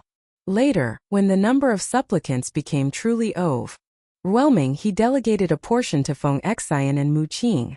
The two would review what fell within his responsibilities and what could be overlooked, then filter out the important ones to hand over to Xie Lian. Mu Qing would report to him after reviewing them, never having uttered a single complaint. Feng Xie, on the other hand, simply could not understand why some people liked to pray for a stream of frivolous things, even coming to Xie Lian temple to pray for harmony in marital matters. Xie Lian was a martial god. How could he possibly manage such affairs? If this continued, it would even cause dissatisfaction among other heavenly officials, subtly implying that they were hogging the latrine without a need, unable to manage things yet still wanting to draw in believers truly beyond words. Feng Xin's hands, covering his ears, were reluctant to let go, even though covering his ears actually did nothing. He said, "Your Highness, why do you have so many female devotees?" Xie Lian tucked his hands into his sleeves, sitting amidst the swirling smoke and mist, and said with a smile, "Isn't it good to have many female devotees? Beauties are like clouds, a delightful sight." Feng Xian put on a look of fear. "It's not good at all. Female devotees seem to have no other wishes all day long except to grow up beautiful, marry into a good family, and give birth to sons. None of them are proper. I find them a headache." Xie Lian smiled, about to reply when suddenly the crowd became agitated. "Xie Lian!" And Feng Xian looked outside the hall, only to hear someone whisper, "Little Jingwang has arrived. Quick, quick! Little Jingwang has arrived." The moment they heard the three words "Little Jingwang," everyone reacted as if they had heard Great Demon King. All turned pale with fear, scattering in a panic. In an instant, as if a whirlwind had swept through, almost all the pilgrims who had been visiting the divine statue fled. A moment later, a noble-looking youth in brocade robes and draped in a cloak, holding a votive lamp made of glazed jade with both hands, stepped over the threshold, striding in haughtily. If one did not look at his eyes, this youth's appearance bore 3 or 4 similarities to Xie Lian, but upon looking at his eyes, one would feel he was too arrogant and dazzling. If not Shi Rong, then who else? Shi Rong was now about 17 or 18 years old. His features had matured, and his demeanor was composed. He could also be considered to possess some of the bearing of a noble gentleman. He entered, but did not allow his subordinates and retinue to follow. Holding the lamp with both hands, he stepped into the hall, swept his cloak aside and knelt on the clean ground, raising the lamp above his head. He solemnly kowtowed several times. The two on the altar exchanged glances. Feng Xian clicked his tongue. Xie Lian understood the vexation in his eyes. 3 years ago, when Xie Lian left the imperial city to travel, Shi Rong was still under house arrest. After return, and he hadn't even had a chance to meet this cousin once before. That very night, while deep in slumber, he had resoundingly ascended. In these 3 years, Xie Lian had sent dreams to his parents and the imperial preceptor many times, and also to Shi Rong once, advising Shi Rong that from then on he must be benevolent and help others, restrain his temper, and not cause trouble. As a result, Shi Rong very enthusiastically went everywhere to participate in building Taoist temples and shrines, offering lamps, and donating merits. Although he tried very hard and was extremely pious, he still frequently caused a bit of trouble as before. Many times Feng Xian had to go down to clean up the aftermath, so Xie Lian also understood why Feng Xian was vexed. "Over there," after Shi Rong finished his bowing, he said in a reproachful tone, "Crown Prince cousin, this is the 500th lamp I've offered to you. Your little brother here is so loyal to you. When will you come to see me? Even sending me another dream would be fine. Aunt and uncle also miss you dearly, yet you don't even bother to spare us a glance. You're truly arrogant and cold." Tic Dung completely did not notice Fong Tin standing beside him, reminding Ta Lin, "You never pay attention to him. De Jun has told you that if the incident is not serious, divine officials absolutely cannot secretly manifest before mortals. Relatives and close kin must especially avoid it." Ta Lin said, "Rest assured, of course I know." Tic Dung raised the lantern and stood up, took a brush, bowed his head, and began to write characters on the lantern. Due to their obsession with Tic Dung in their hearts, Ta Lin and Fong Tin could not help but inch closer together to see what he was writing. Seeing that it was just ordinary words like "the country is prosperous, the people are at peace, rain is favorable, winds are gentle," and not a prayer for someone to be beheaded with their whole family at the market gate, both of them let out a sigh of relief.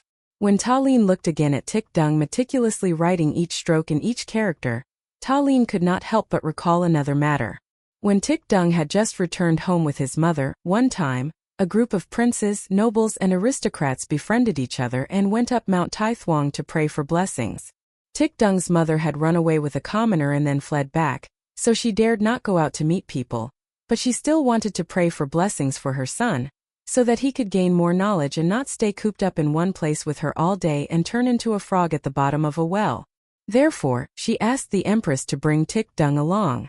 Although great efforts had been made to suppress it, scandals among the nobility always spread faster than a feathered arrow. In the imperial city, who did not know the story of Tick-dung and his mother? Therefore, the children of nobles at that time all consciously excluded Tick-dung, not talking or playing with him. Ta Lin saw a swing and ran to play. All the children of the same age played with him, taking turns to help His Royal Highness the Crown Prince push the swing, and even considered it an honor. As Ta Lin swung up to the highest point, he happened to look down and saw Tick-dung hiding behind the shadow of his empress mother, peeking his head out and looking up at him with full admiration.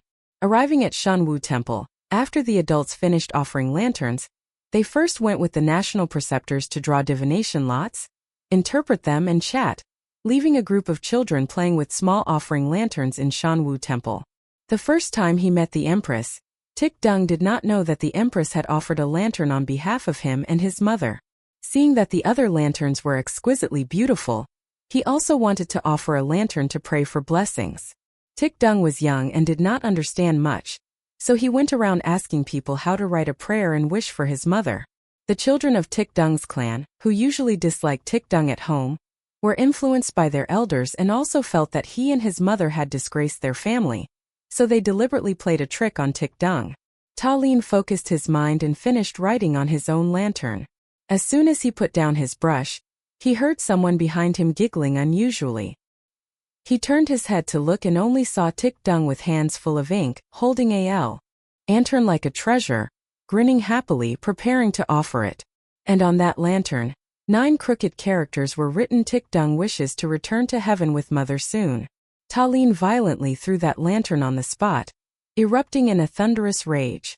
At that time he was not yet grown, but he frightened all the noble youths into prostrating themselves on the ground, not daring to utter a sound. After his anger subsided, Ta Lin personally rewrote another lantern for Tick-dung, and no one dared to play tricks anymore. Later, after descending the mountain, he went to play on the swing again. This time, Tick-dung ran out from behind the empress, actively standing behind and pushing the swing for him. Tick-dung was shorter than Ta Lin, but pushed very hard, still looking up at Ta Lin from below. Only his gaze had changed from admiration to adoration. After that, Tick-dung became Ta Lin's shadow, wobbling and clinging behind Crown Prince cousin all day long. It must be admitted that the Tick-dung of earlier days was still considered a rather normal person. It was unknown what had happened that he had become increasingly twisted. However, in the past 3 years, Ta Lin had countless people and matters to attend to, no time to pay attention to old acquaintances, and also did not know if he had improved or not. Thinking up to this point, Tick-dung had finished offering his lantern and was preparing to leave the temple.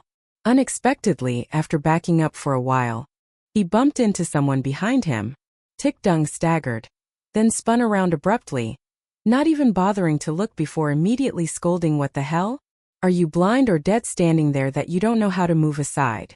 As soon as he opened his mouth, Ta Lin and Fong Tin both pressed a hand to their foreheads, thinking to themselves, no change. Still exactly as before. Perhaps because he had always lived with his father before the age of 5, it was hard to avoid being infected by his father's vulgar habits and irritable temper. No matter how patiently the empress later taught Tick-dung, whenever he got agitated, according to the words of the national preceptor, he would still reveal his true colors. Blocking Tick-dung's path was a young man in ragged clothes, about 24 or 25 years old, carrying a crude bundle of luggage. His straw shoes were almost worn down to the point of losing their soles and edges, and he looked weary and worn out. However, although this young man's face was haggard, his lips dry and cracked, and his cheekbones sunken, his facial features were extremely proper. He was thin but not weak, and his eyes were bright as he asked, "Where is this?" Tick-dung said, "This is Xianlu Palace, the Crown Prince's temple." The man muttered, "Crown Prince's temple? Crown Prince? Is this truly the imperial palace?" Seeing the divine statue in the temple, its face gilded by pure gold, the man continued to ask, "Is this gold?" Seeing how magnificent his Taoist temple was, the man mistook the divine temple for the imperial palace. Beside him, a servant stepped forward to shoo him away, saying, "Of course it's gold." The Crown Prince's temple is the divine temple of the Crown Prince, not the Crown Prince's palace in the imperial city. You don't even know where this is. What kind of barbarian are you from? The man asked. So where is the imperial palace after all? Tick Dung narrowed his eyes and said, why are you asking this? The other party said, seriously, I want to go to the imperial palace to meet the king. I have something to tell him. Tick Dung and his attendants all burst out laughing, their faces showing disdain, saying, where are you, a country bumpkin, from, and what do you want to do by coming to the imperial palace? And meeting the king too, do you think you can meet him just by saying so? Once you reach the imperial palace, I fear you won't even be able to enter the main gate. Undisturbed by the ridicule, the man said, let me try. Who knows, I might succeed. Tick Dung laughed heartily. Then you try. Saying this, he raised his hand and deliberately pointed in the opposite direction for the man. The man replied, thank you. Finishing his words, he hoisted his bundle of luggage, turned around and walked out of the temple. Upon reaching the stone bridge, he suddenly stopped and looked down. Through the clear lake water, layers of coins could be seen lying quietly at the bottom of the lake. This young man seemed to ponder. For a moment, the next second, he climbed over the railing of the stone bridge and jumped into the lake below. His movements were extremely agile. After jumping into the lake, he bent down and scooped up handful after handful of coins from the bottom of the lake, stuffing them into his chest and his bundle of luggage. Because they had never seen anyone dare to steal even the money of immortals, Ta Lin and Fong Tin were both stunned. Tick Dung was also startled. Then his face turned purple with rage. He rushed forward, hitting the railing, and shouted, damn it! What are you doing? Quickly pull him up for me. What a true scoundrel! Several servants hurriedly jumped into the water to pull the man, but unexpectedly, this young man possessed high martial arts skills. With punches and kicks, no one could do anything to him. Tick Dung, watching from above, flew into a rage, and all the Taoist priests in the temple also could only throw up their hands in helplessness. The young man scooped up a heavy pile of money, hoisted his bundle of luggage, and prepared to climb onto the bank. Unexpectedly, he stepped on green moss, slipped, and fell with a splash into the water face up. It was then that the group of servants seized the opportunity to grab him by the collar, twist his arms, and bring him ashore. Tick Dung immediately lifted his foot and delivered a kick, scolding, you even dare to steal this money. The moment Tick Dung lifted his foot, Fong Tin stood close by, seized the opportunity and conveniently blocked it. Therefore, although Tick Dung delivered the kick viciously, in reality, the impact on the opponent was not serious. Although Tick Dung did not see Fong Tin standing beside him interfering, he did notice something strange, as if his leg was pressed down by a ghost. Kicking fiercely 7 or 8 times, he felt the same sensation, and could not help but feel a bit annoyed. Unsure if he had choked on water, the young man coughed a few times and said, this money, placed in the lake, is just left there. Why can't I take it to save people? Tick Dung, not satisfied with his kicks, finally asked with exasperation, save whom? Who are you? Where are you from? He asked as such simply because he wanted to pin a crime on this young man and then lock him in the great prison. However, the young man was an honest person, replied, my name is Lang Ying, I live in Yong'an. That place encountered a drought. There is no water, so the crops cannot grow. Everyone has no food, has no money to spend. This place has drinking water, has food, has money to spend, uses gold to cast statues, throws money into the water. Why can it not share a little with us? Yong'an is a large city within the borders of Xianla country. Xie Lian stood up, his complexion darkened, asked Feng Xian, recently did Yong'an suffer from a drought? Why have I not heard anything at all? Feng Xian turned his head and replied, I don't know, I haven't heard of it before either. Later I'll ask Mu Qing and see. Book 2 Chapter 70 Golden Statue Falls. Reckless General meets pitiful child. Xie Lian said, call Mu Qing immediately. Feng Xian brought his index finger and middle finger of his right hand together, placed them on his temple, communicating spiritually with Mu Qing. On the other side, Shi Rong cursed, so you ran here from that obscure corner of Yong'an. Truly poor mountains and toxic waters give birth to tricky people. Does being poor give you the right to rob money from immortals? Lang Ying said, I did not rob. Now I will bow to the immortal whom you worship. I will kneel and kowtow before him, begging him to give me money to save the lives of my people back home. Will he save us?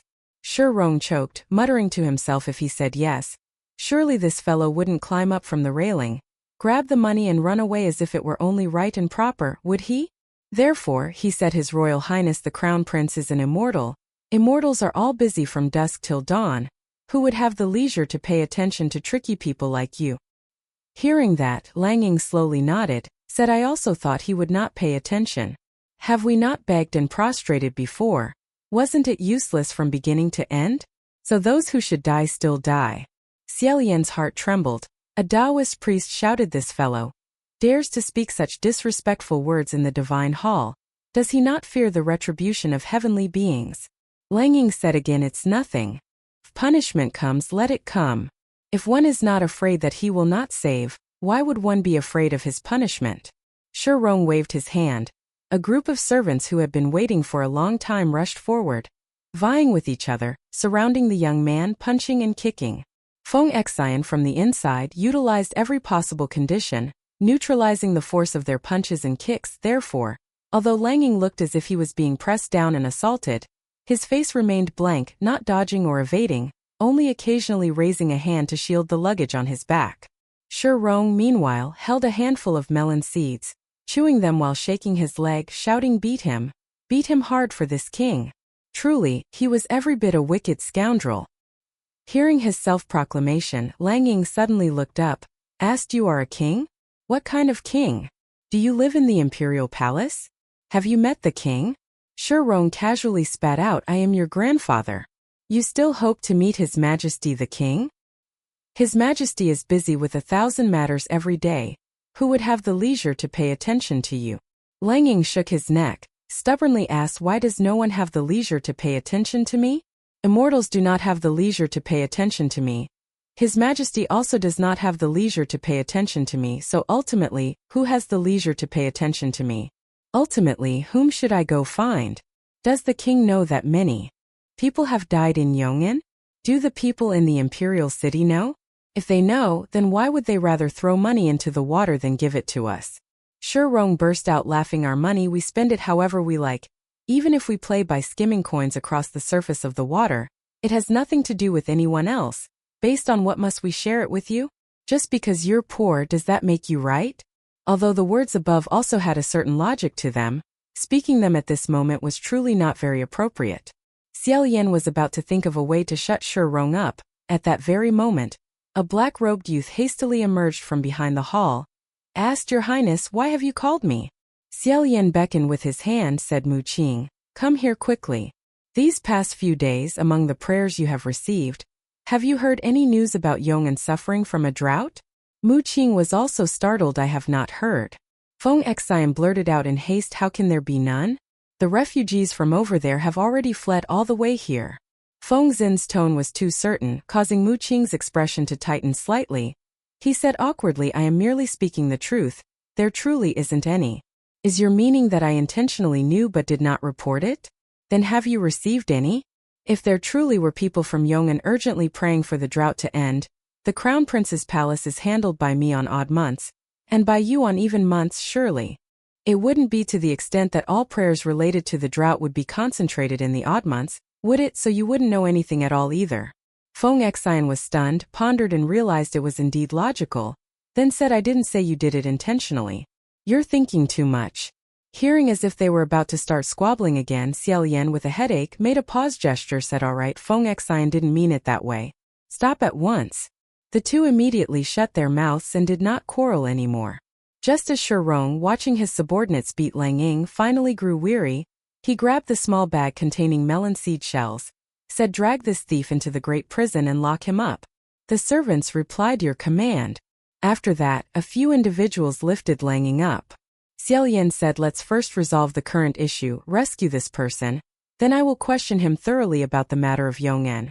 His expression softened. Mu Qing cautiously replied, How does your highness wish to resolve it? You cannot casually reveal your divine power. After ascending, the rule that Ta Lin could not possibly understand was this, saying that heavenly officials must save all beings, yet stubbornly insisting on putting on airs, reigning over all beings, not allowed to casually manifest, made him frequently cross his arms and draw his knees up, extremely vexed. Fortunately, Ta Lin also had quite a few ways to deal with it. He did not think any ing of it, Nor did he bother to turn his head, reaching out a hand and pushing once. Noticing the shadow on the ground sway slightly, the people in front turned around in suspicion. The next second, Tik Dung cried out miserably, "Crown Prince cousin." With this push, Ta Lin actually pushed over his own divine statue. The golden statue, holding a sword and a flower, elegant and handsome, as if swaying yet not swaying, slowly leaned to one side. Tik Dung's face looked utterly devastated, as if seeing his mother hang herself and kick the stool, having no strength left to pay attention to Lang On. He rushed over to tightly embrace the statue's leg, stubbornly propping it up, yelling until his throat was hoarse, "What are you useless fools still waiting for? Quickly help me support him. Don't let Crown Prince cousin fall. He cannot fall." While Tik Dung was in tearing agony, Ta Lin, however, unperturbed, walked past him, stepping out of the Crown Prince's palace, as Fong Tin and Mu Tin's faces almost cracked open. A long while later, Fong Tin finally said, "Your Highness, that is your divine statue." This incident of the falling statue was an ill omen, and would be somewhat taboo to some extent. A heavenly official pushing over his own divine statue like this was truly heard for the first time. A strange matter across the three realms. Ta Lin said, "It's just a big chunk of gold. If I don't do this, how can I shift their attention? You two press down on that golden statue. Don't let them escape. I will go meet that person." Although they said nothing, Fong Tin and Mu Tin could only obey the order, each of them standing by the divine statue and extending one finger to press down on it. They only needed to exert that much strength, which was enough. The others, even using all their lives' strength, could not lift it up, only managing to reluctantly hold on. Grinding their teeth, they said, "As expected of real gold, it's quite substantial." Seeing that the crowd no longer paid attention to him, Lang On sat down outside, staring at that glittering golden divine statue for a long time, finally still standing up, dusting off the dirt on his body, then carried his bundle of luggage and ran outside. Ta Lin followed after him, waiting for him to run far away, burrow into a thick, lush forest, nervously look around, and finally settle down to rest under a tree. Ta Lin, meanwhile, hid behind the tree, casually forming hand seals and chanting a spell, transforming into a small white-robed Taoist priest. After the transformation was complete, Ta Lin looked himself up and down, and after confirming there were no flaws, he flicked his horsetail whisk once. Just as he was wondering how to appear without being abrupt, he saw Lang On squatting by a puddle next to the tree, diligently digging a hole in the ground with both hands. Oh! This young man's hands were very large and coarse. One scoop of his hand was already wide and deep, digging so that mud and dirt splattered everywhere, just like a thin black wolf. Ta Lin was astonished by Lang On's sudden digging of a hole, only to see him wipe the mud and dirt onto his trousers, then scoop a handful of water from the puddle with his hand, bringing it to his mouth. Seeing this, Ta Lin could no longer hide. He hastily stepped out and blocked his hand, taking a flask of water from the Qingkuan pouch in his sleeve, and giving it to him. Lang On had already taken a mouthful of water scooped from the puddle, puffing his cheeks as he swallowed it down. Seeing this small Taoist priest suddenly appear, he was not surprised, and moreover, he did not refuse, taking the flask and guzzling it all down in one go. Only after drinking did he say thank you. Since he had already appeared abruptly, Ta Lin no longer cared about a natural opening line. He tried to wave his horsetail whisk in a way that looked trustworthy and full of immortal grace, saying, "My friend, where do you come from, and where do you wish to go?" Lang On replied, "We came from Lang Ni Lone in Yong'an City. We originally wanted to go to the Imperial Palace. Now I've changed my mind, I'm not going anymore." Ta Lin was startled, asking, "We?" Lang On nodded, "We. I and my child." Ta Lin became even more confused, and a faint chill ran through his heart. He only saw Lang On take down the bundle of luggage from his back, open it and say, "My child." The thing wrapped in the bundle of luggage on his back was actually the corpse of A.S. Mon child. The child's body was extremely small, seemingly not yet 2 or 3 years old, its face sallow, its cheeks sunken, a few sparse, pale yellow fine hairs on its forehead, and furthermore, there were some heat rashes. Its small face was contorted into a strange expression, looking as if it was about to cry, extremely uncomfortable. Its 2 eyes were already closed, but its mouth was still open. Regrettably, no sound could be emitted anymore. Ta Lin's pupils suddenly constricted. His heart was aghast, and he was speechless. No wonder he kept feeling that there was something wrong with this young man's attitude. He couldn't pinpoint what was strange, only feeling that he was not like a normal person. His speech and actions were as if completely disregarding consequences, charging forward and striking directly, regardless of the reasons. Now it seemed, what consequences did this person still need to consider? After showing Ta Lin his son, Lang unwrapped his child back up, carefully tucking in the corner of the bundle. Looking at his focused expression and actions, Ta Lin felt an indescribable discomfort in his heart. This was the first time he had seen the corpse of such a small child. He stammered, asking you, "How did your child die?" Lang carried the bundle of luggage on his back, saying blankly, "How did he die, huh? I don't know how he died anymore. Thirsty, hungry, sick, it seems like a bit of everything." He scratched his head, saying, "When I had just read him out of Yong'an, he could still cough a few times, calling Papa, Papa from behind me. Gradually, he stopped making sounds, only coughing hoarsely. And then, he didn't even cough. I even thought he was sleeping. When I found food and was about to wake him up, he couldn't wake up anymore. Unexpectedly, this child died on the road during the escape." Lang shook his head, saying, "I don't know how to take care of children. If my wife knew our son had died, she would surely scold me mercilessly." After a moment of silence, he continued, "I wish my wife could still scold me." His gaze, from beginning to end, remained as serene as ever, like a withered dead log, a murky dark pond, unable to stir up a shred of vitality or a ripple. Ta Lin's throat clenched tight. A long moment later, he finally opened his mouth softly. You bury it." Lang nodded. "I want to pick a somewhat good place. This spot isn't bad. It has trees to block the sunlight, and there's water too. Once buried, I will go back. Thank you for your water." He gave a few coughs, then bent down and continued to dig the pit with his hands. Ta Lin mumbled again, "No. Don't thank me. Don't thank me, don't say it." By now Fong Tin and Mu Tin also arrived, running. Seeing one person digging a hole and another in a daze, they were utterly bewildered. Ta Lin was no longer in the mood for much talk, absently repeating a few phrases.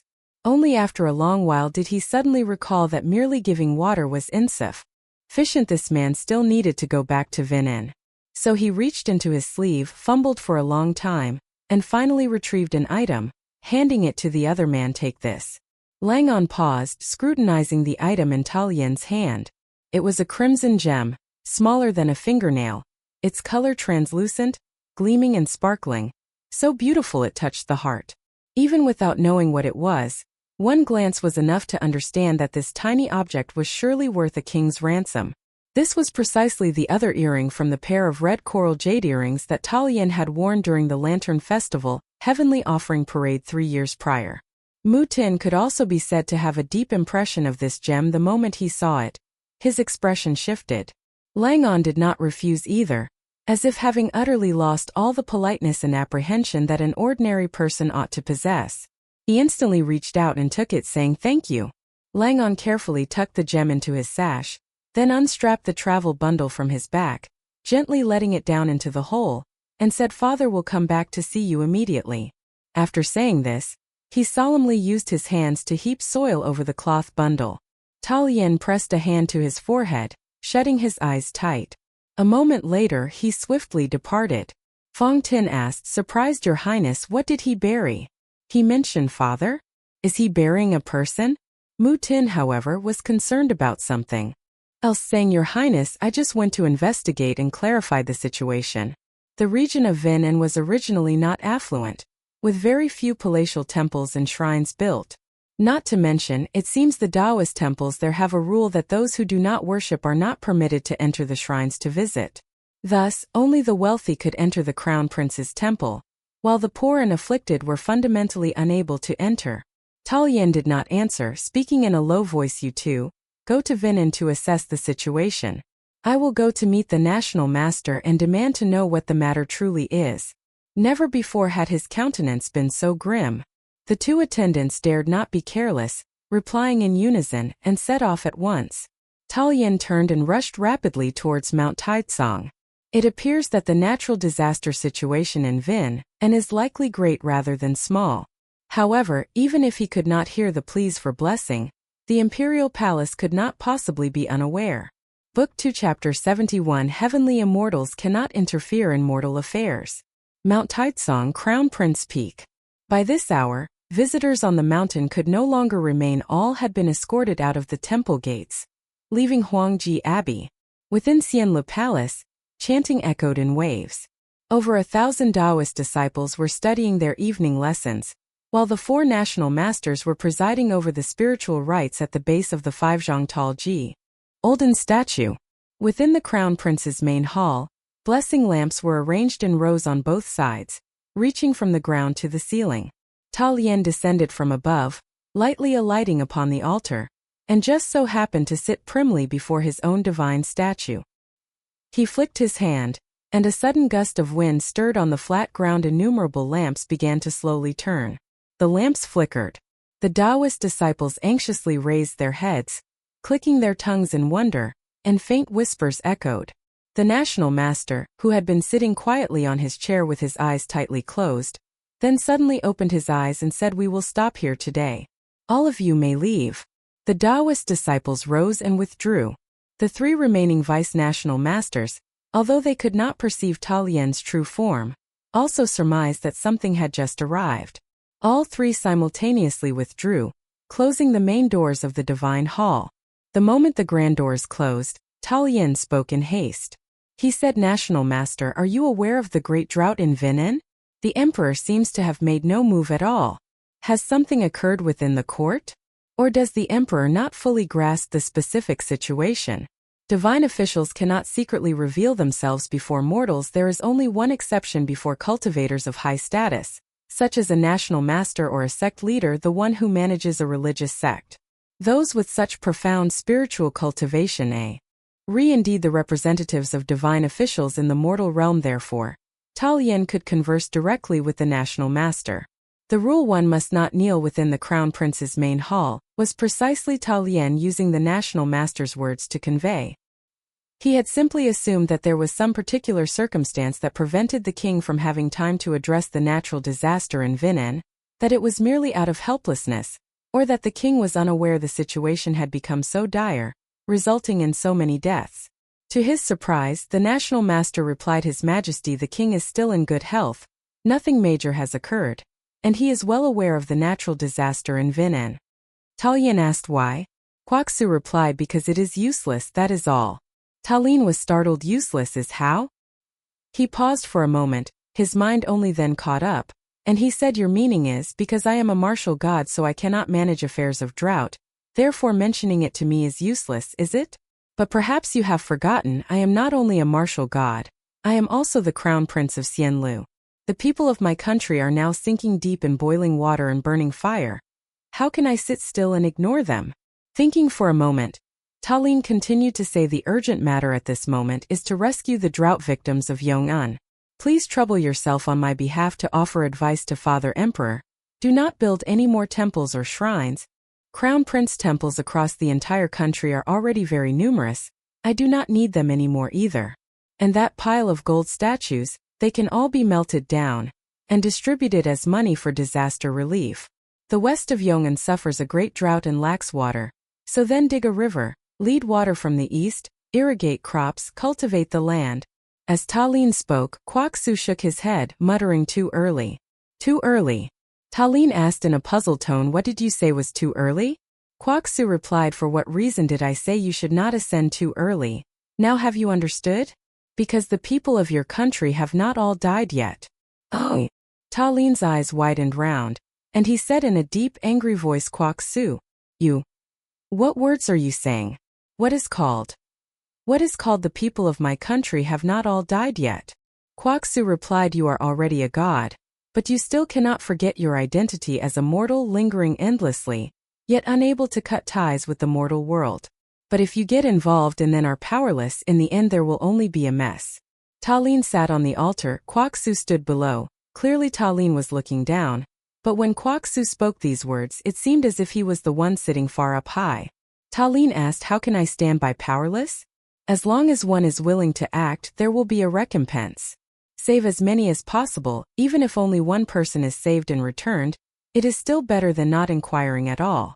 If you do not wish to convey my words to Father Emperor, Then let me go find him myself. Ta Lin suddenly stood up. Kwok Su grabbed his sleeve and shouted, come back here. Do you know why divine officials cannot casually manifest before mortals? Regulations have been set for hundreds of thousands of years. All of them have their reasoning, do not do foolish things. Ta Lin abruptly turned his head back and said, so what can I do? This is not allowed, that is not allowed either. Kwok Su, right now in my territory many people have died. A god is called a god, isn't it because they can save all sentient beings? If at this moment I cannot appear, then when can I appear? What, ultimately, is the meaning of my ascension? Kwok Su seized him and sighed, O Crown Prince, do you know what I see? A moment later Ta Lin calmed down, sat down and replied, please speak. Kwok Su gazed intently at him and said, I see your future as dark as ink. Ta Lin looked straight at Kwok Su and said, surely you have seen wrongly. I only like to wear white clothes. Kwok Su said, I fear you will not be able to save the people of your country. Instead you will be pulled down from the divine altar by them.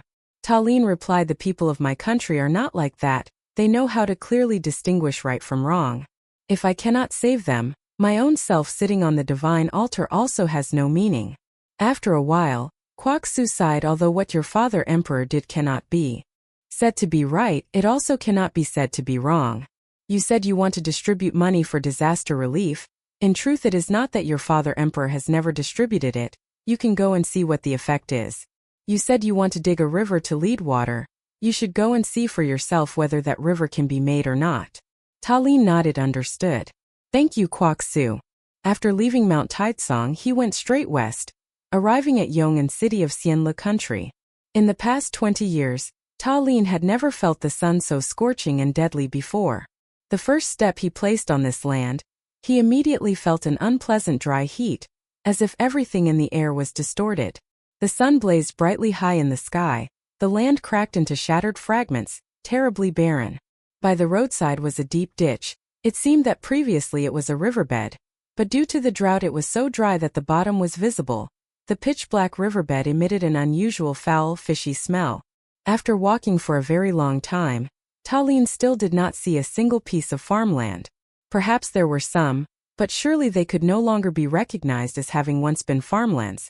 As Ta Lin walked, he looked around in all directions. The dry, hot wind blew his long hair into disarray, but he completely had no mood to adjust it. At that moment, he suddenly heard someone call out from behind, Your Highness. As Ta Lin turned his head back, he only saw two black-clad figures rushing towards him. It was Fong Tin and Mu Tin. Ta Lin immediately asked, Is there any news? Fong Tin shook the front lapel of his robe to fan himself, and replied, Yes. In the past 1 or 2 years the entire West has lacked water. This year it only now erupted. Yong'an is the most severely affected area. Rivers are dry, the sky does not rain, the land cannot be cultivated.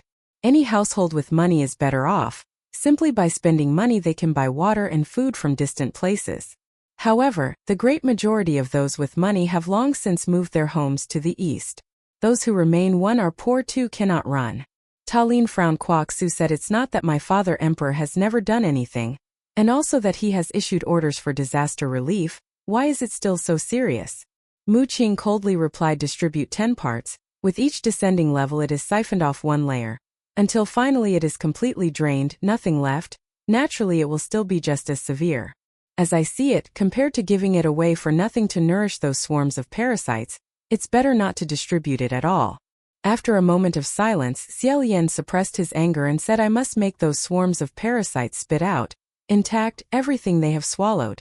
Mu Qing reminded him, Your Highness, you have forgotten again. This matter is not for you to manage.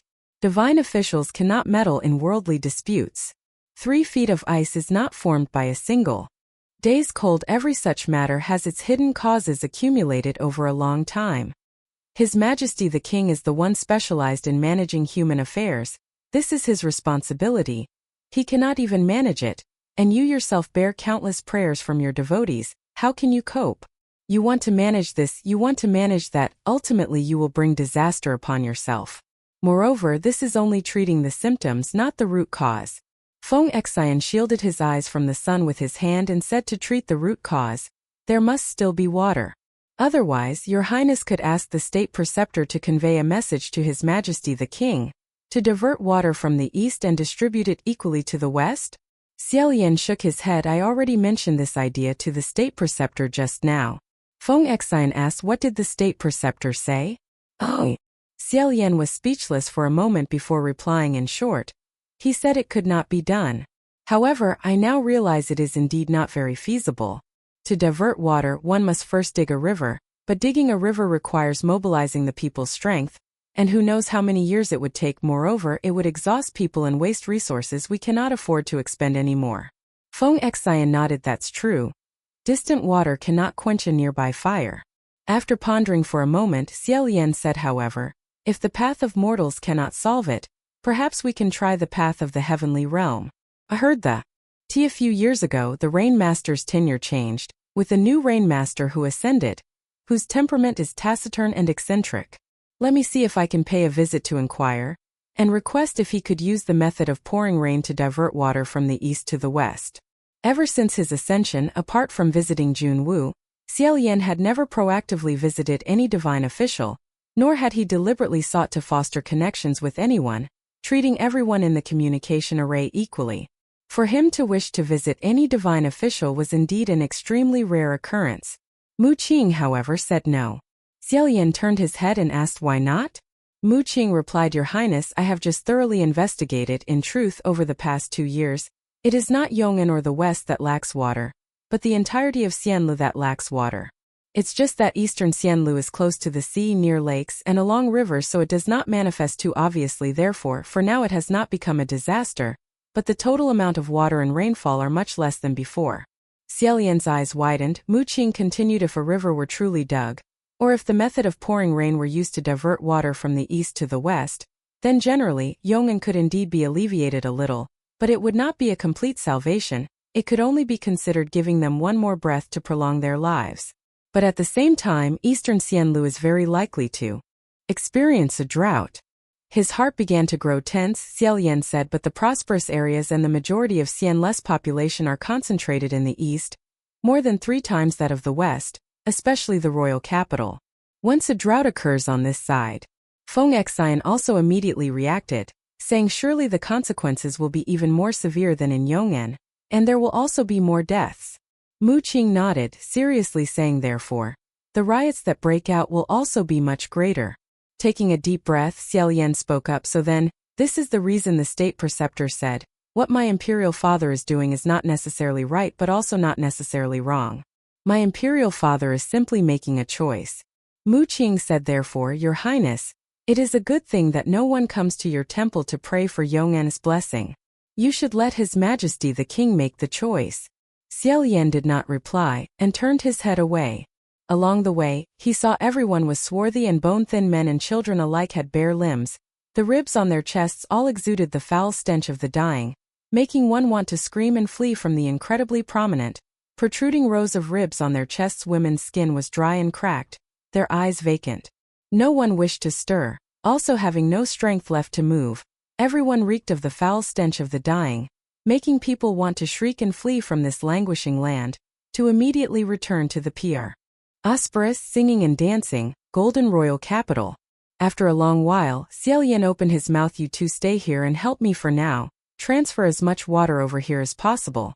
Let me think. Feng Xian replied, all right. You just think slowly. Once you've thought it through, just tell me what to do. Xie Lian patted Feng Xin's shoulder, then turned and left. Mu Qing, however, spoke indifferently from behind. Your Highness, you should think very carefully.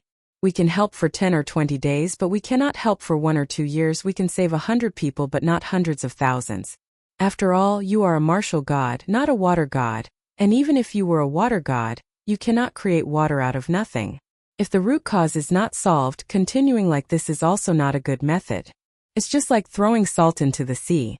Book 2 Chapter 73 Meeting a Person in Life, Meeting Flowers in the Rain. 2.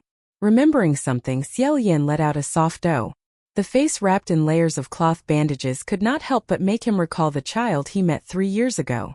But he also dared not be certain, thinking from a pessimistic perspective, after escaping Mount Taitsong all alone, could that child truly live for another 3 years? At this moment that youth walked over, stood on tiptoe, took the bouquet from the clay statue's hand, and replaced it with the bouquet in his own hand. Xie Lian, sitting on the altar, saw very clearly that newly replaced bouquet. Its petals were even softer, fresher, plumper, its fragrance even more intensely sweet. It must have just been freshly picked. Could it be that every day he came to this inconspicuous temple to replace a freshly picked bouquet for the left hand of that clay statue?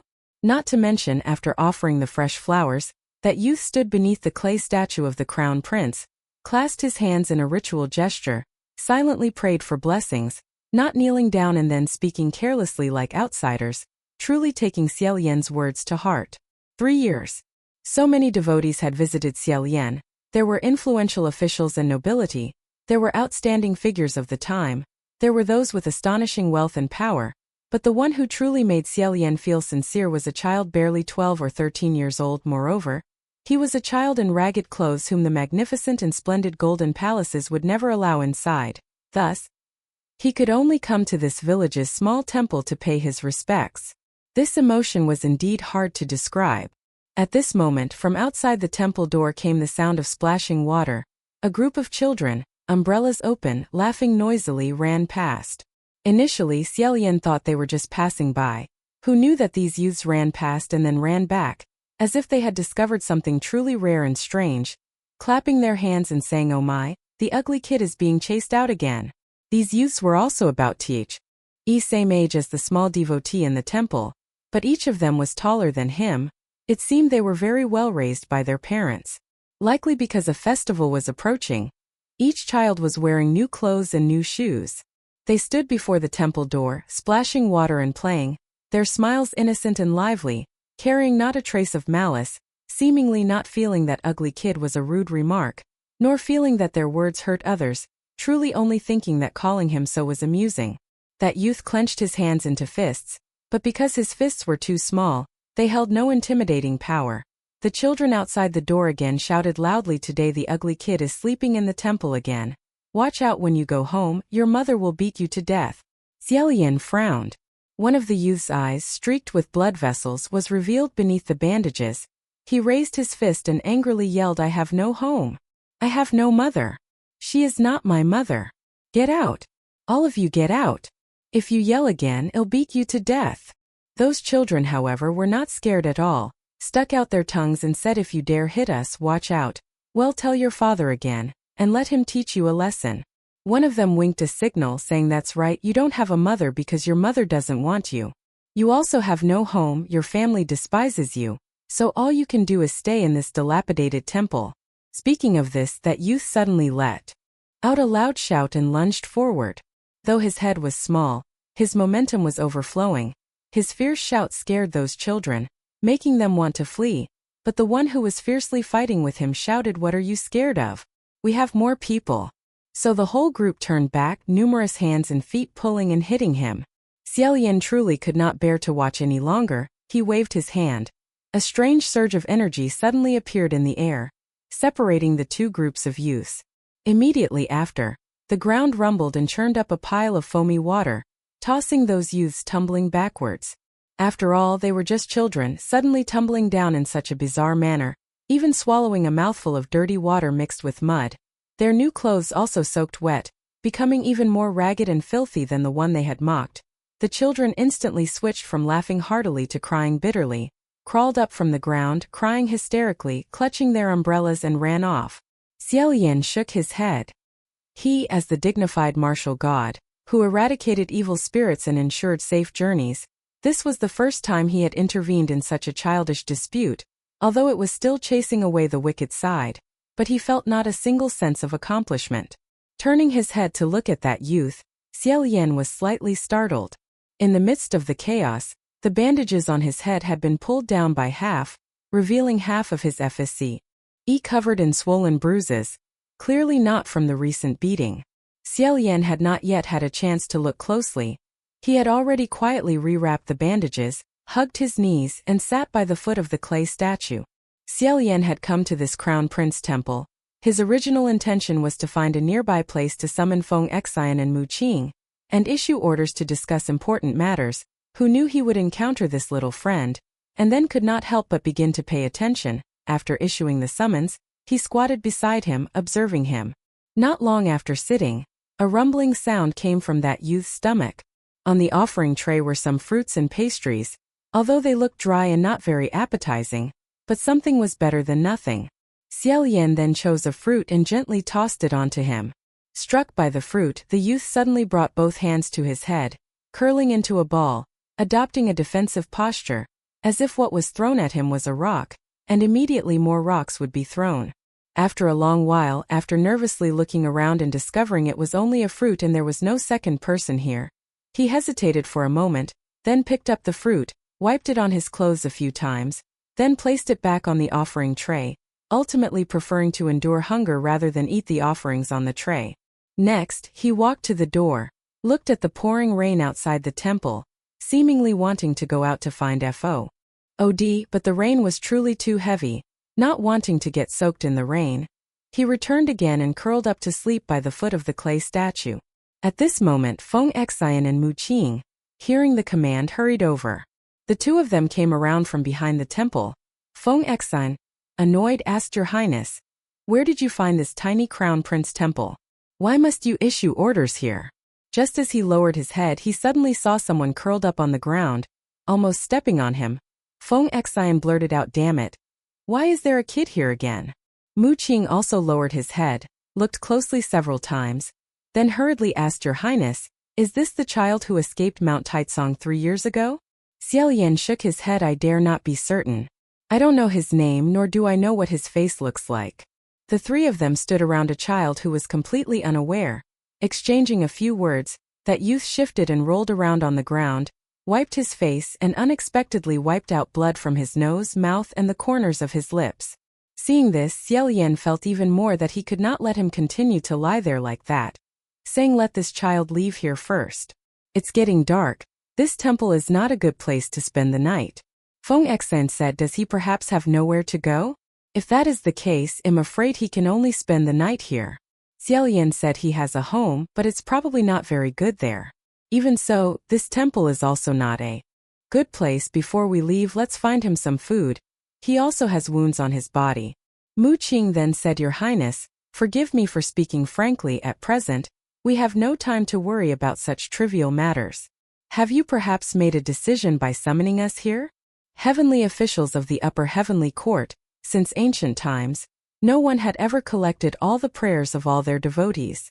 One must know that there are tens of thousands of devotees in the world. Wouldn't it be bothersome to death to worry about everyone?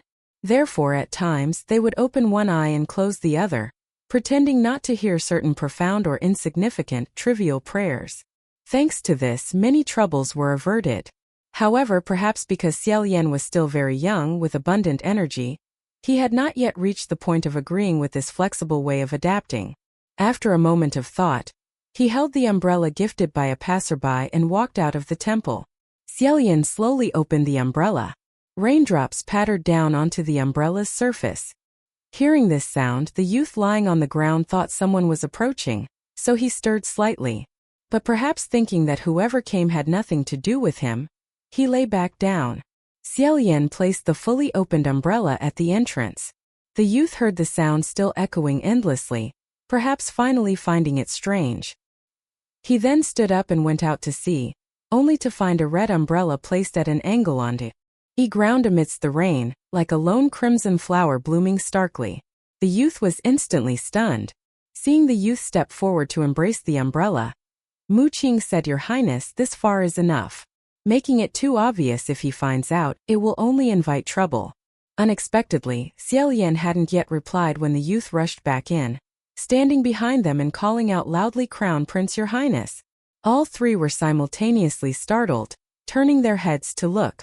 They only saw that youth hugging the umbrella, his eyes bloodshot, extremely agitated. He tilted his head back and spoke to the clay statue, "Crown Prince, Your Highness. Is that you?" Xie Lian didn't know that Xie Lian had previously helped him chase away a group of rascally children and even threw fruit to him.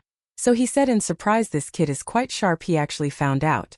Mu Qing, as if having foreseen the future, cast a glance at Xie Lian. That youth said, "If you are here, please answer me one question." Sitting high up on the towering divine altar, every day Xie Lian heard countless times, "Please manifest, your lordship." Any sound heard too many times would lose its impact. However, whenever he heard that call, he would still subconsciously look, subconsciously pause. Mu Qing at his side reminded Your Highness, there's no need to pay attention. Xie Lian did not reply. Clasping the umbrella tightly with both hands, that youth gritted his teeth and said, I am in so much pain. Every day. I wish I could just die and be done with it. Every day I want to kill everyone in this world and then kill myself. I live in great agony. A child of 12 or 13 years old shouting such words. This scene was truly both amusing and pathetic. Yet within his small body, it was as if something was bursting forth, supporting his indignation and his roaring cries. Feng Exine frowned and asked what's wrong with him? Killing everyone in this world, are these words for a child to say? Mu Qing replied indifferently, it's just because he's still too young. A little older, he'll realize that what he's experiencing now is nothing at all. Pausing for a moment, Mu Qing looked at Xie Lian and said the suffering people in this world are countless. For instance, during the Great Drought in Yong'an, is there any Yong'an person who suffered less than him? Your Highness doesn't need to pay attention. Just do what needs to be done. Xie Lian said softly, perhaps so. To others, perhaps the pain of one person is merely a trivial nuisance not worth mentioning. That youth tilted his head back, looking at Xie Lian, his eyes crimson but tearless. With one hand holding the umbrella, and the other reaching out to tug at the hem of the clay statue's robe, he questioned ultimately, why am I still alive in this world? Ultimately, what is the meaning of human survival? A long silence ensued. No one replied. As if having anticipated this outcome, the youth slowly lowered his head. Unexpectedly, a voice said, and oh, I broke the silence, resounding above his head, if you don't know how to continue living, then live on for me. Feng Exine and Mu Qing, standing beside Xie Lian, hadn't thought he would actually reply, and furthermore, reply in that manner. Both widened their eyes and said, Your Highness. That youth suddenly lifted his head, but saw no one. He only heard a gentle ethereal voice transmitted from above the clay statue. The question you asked I also do not know how to answer. However, if you do not know what meaning your continued life holds, then why not, for the time being, consider me that meaning? Feng Exine and Mu Qing's expressions seemed to crack. Both simultaneously reached out to cover Xie Lian's mouth, shouting loudly, don't speak anymore. Your Highness. You've broken the rules. Broken the rules. Before they covered his mouth, Xie Lian still managed to shout one sentence, thank you for your flower. It's beautiful, I like it very much. Book 2 Chapter 74 Difficult Rain. Begging the Rainmaster for a borrowed rain hat. The youth was utterly stunned. Feng Exine and Mu Qing only wished they could grow 8 arms and 7 legs to stop Xie Lian. They had just managed to pull him down with great difficulty when he pushed them both away, saying, I know. No more talking. I know I've broken the rules, can't you just pretend you didn't hear it? As long as you two don't say anything, no one will know. Just this once. It must not be spread outside, understand? His expression as though he'd been forced to chew on an old sock. Mu Qing shook his head and muttered, how can there be someone like you to boldly utter words like live on for me? Truly it's… Xie Lian originally didn't feel there was any problem, but hearing Mu Qing say that, he genuinely felt there was a problem, and his face instantly flushed crimson. Feng Exine immediately straightened his face and said, enough. His Highness has said he won't speak anymore, why are you still bringing it up? But the corner of his own mouth twitched. Xie Lian couldn't bear to look anymore, and defended himself. What's this? What's this? Clearly my words were very useful. Look, you two. The youth sat in a daze for a long time when he could no longer hear Xie Lian's voice.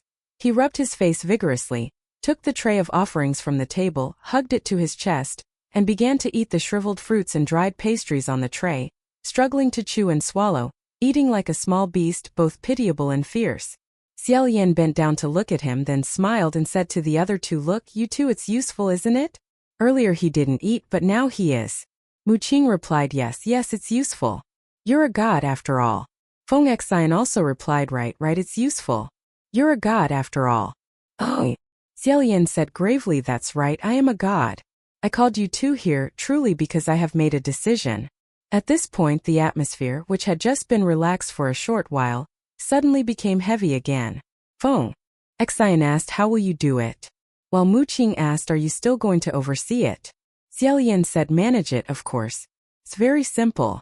If the water in Xianla isn't enough, then we'll just go to countries outside Xianla. Mu Qing hesitated before speaking. Go to other countries? Is that too far? I'm just afraid we'll have to borrow divine artifacts from some water master god's divine officials with magic related to water, and moreover the divine officials guarding other countries might not necessarily agree. Of course Xie Lian had already considered this, saying you'll just try first and see. It's better than doing nothing at all. You two continue to stay in Yangon for now. Strengthen the relief efforts in the severely affected areas. I will return to the upper heavenly court. Is there any problem? Feng Xian replied, no problem. I'll take care of things on this end. Mu Qing thought for a moment, then asked again, Your Highness, then what about the prayers of the devotees in your Crown Prince temple? Xie Lian replied, this is also what I was going to say. First, you just filter out the important matters and handle them for me. Those matters that are not too urgent can be temporarily put aside. Although he didn't feel very optimistic, Mu Qing still said, You are His Highness the Crown Prince, so I will listen to your words. However, I suggest not putting them aside for too long. Xie Lian patted the two men on the shoulder. Feng Xian and Mu Qing saluted and withdrew. Within the small please confines, only Xie Lian and that child remained. Xie Lian walked out of the temple, turned his head for a look, then did not linger any longer but rushed straight to Xianjing.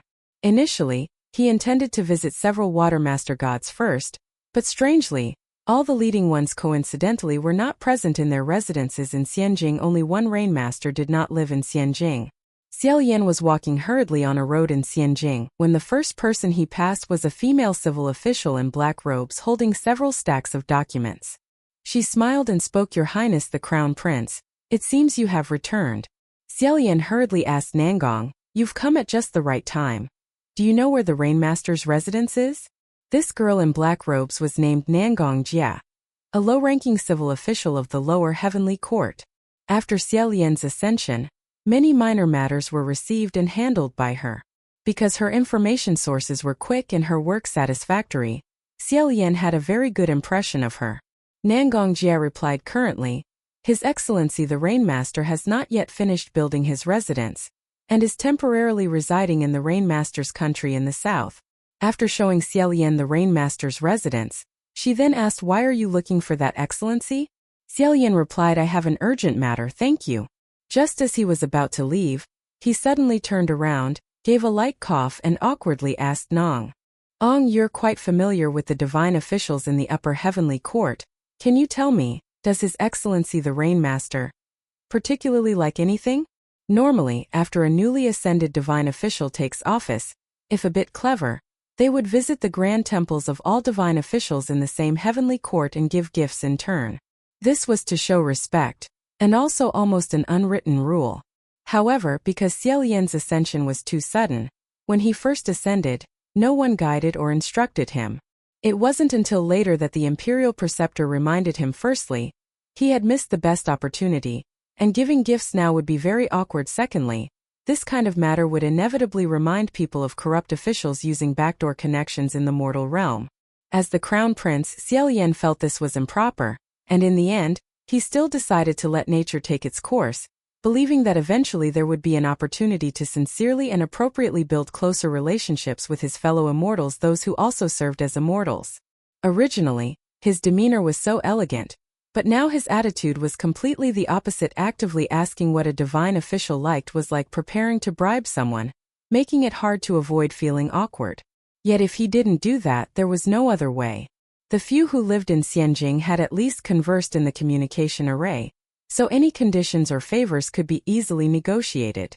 But he had never had any contact with the Rainmaster visiting their residence for the first time. Xie Lian was also afraid of making them misunderstand that he wanted to borrow a divine artifact for free. Nangong Jia immediately understood, and replied, I'm so sorry, I'm afraid I cannot help Your Highness. His Excellency the Rainmaster is of a humble disposition. Don't even mention me. I'm afraid no one in the entire heavenly realm knows that Excellency's personal preferences. My apologies. Xie Lian's face was slightly reddened. It's nothing, please don't take it to heart, thank you. Nangong Jia spoke again, but if Your Highness has an important matter requiring an audience, do not hesitate to come directly to the house to inquire. Given Wu Shidaren's character, it is not certain that he will not meet Your Highness. Xie Lian thanked her once again, then went straight south following the direction she had pointed, to the place where Wu Shi was temporarily residing. It was a small village with green mountains and clear waters, a beautiful landscape, but Xie Lian had absolutely no heart to appreciate it. Crossing a field, he finally saw a stone tablet carved with the character Vu.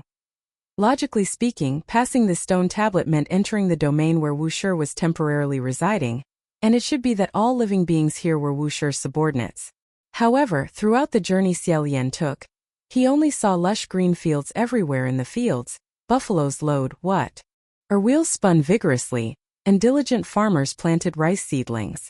Beside the field stood a dilapidated thatched hut, completely devoid of any immortal or Taoist bearing, making Xie Lian truly doubt that he had come to the wrong place. Wasn't this just a small, run-down, remote farming village? Just as he was in doubt, the black buffalo plowing on the other side suddenly let out a few lowing sounds, then stood upright, stretched its two front legs, and unfastened the plowshare for itself. Its strong body slowly shrunk, and its long, drooping buffalo nose also gradually shortened. In just a blink of an eye, from a gleaming black buffalo it transformed into a shirtless farmer. The farmer was tall, strapping, and robust, his muscles clearly defined, his facial features rugged. His nose wore a gleaming iron ring, exactly like that of the buffalo, and his mouth was still holding a stalk of grass. The remaining farmers, having witnessed this terrifying transformation with their own eyes, continued working as if they had long grown accustomed to it. Only then did Xie Lian confirm that the beings here were not mortals. He stepped forward, cupped his hands, and asked, "May I ask, fellow Taoist, is Wu Shi temporarily residing in this place?" The farmer who transformed from the black buffalo pointed towards the bank and replied, "Yes. Wu Shi lives in there." "Oh." Xie Lian looked again and again several times, finally confirming the direction the farmer had pointed to. There was only that small thatched hut, looking as if a gust of wind would collapse it and rain would leak through. Even his most dilapidated rural crown prince temple, by comparison, was more prestigious and prosperous than this small house. Xie Lian could not help but find it odd. It was said that before Wu Shi's ascension, he, like Xie Lian, was a royal descendant of the Wu Shi nation.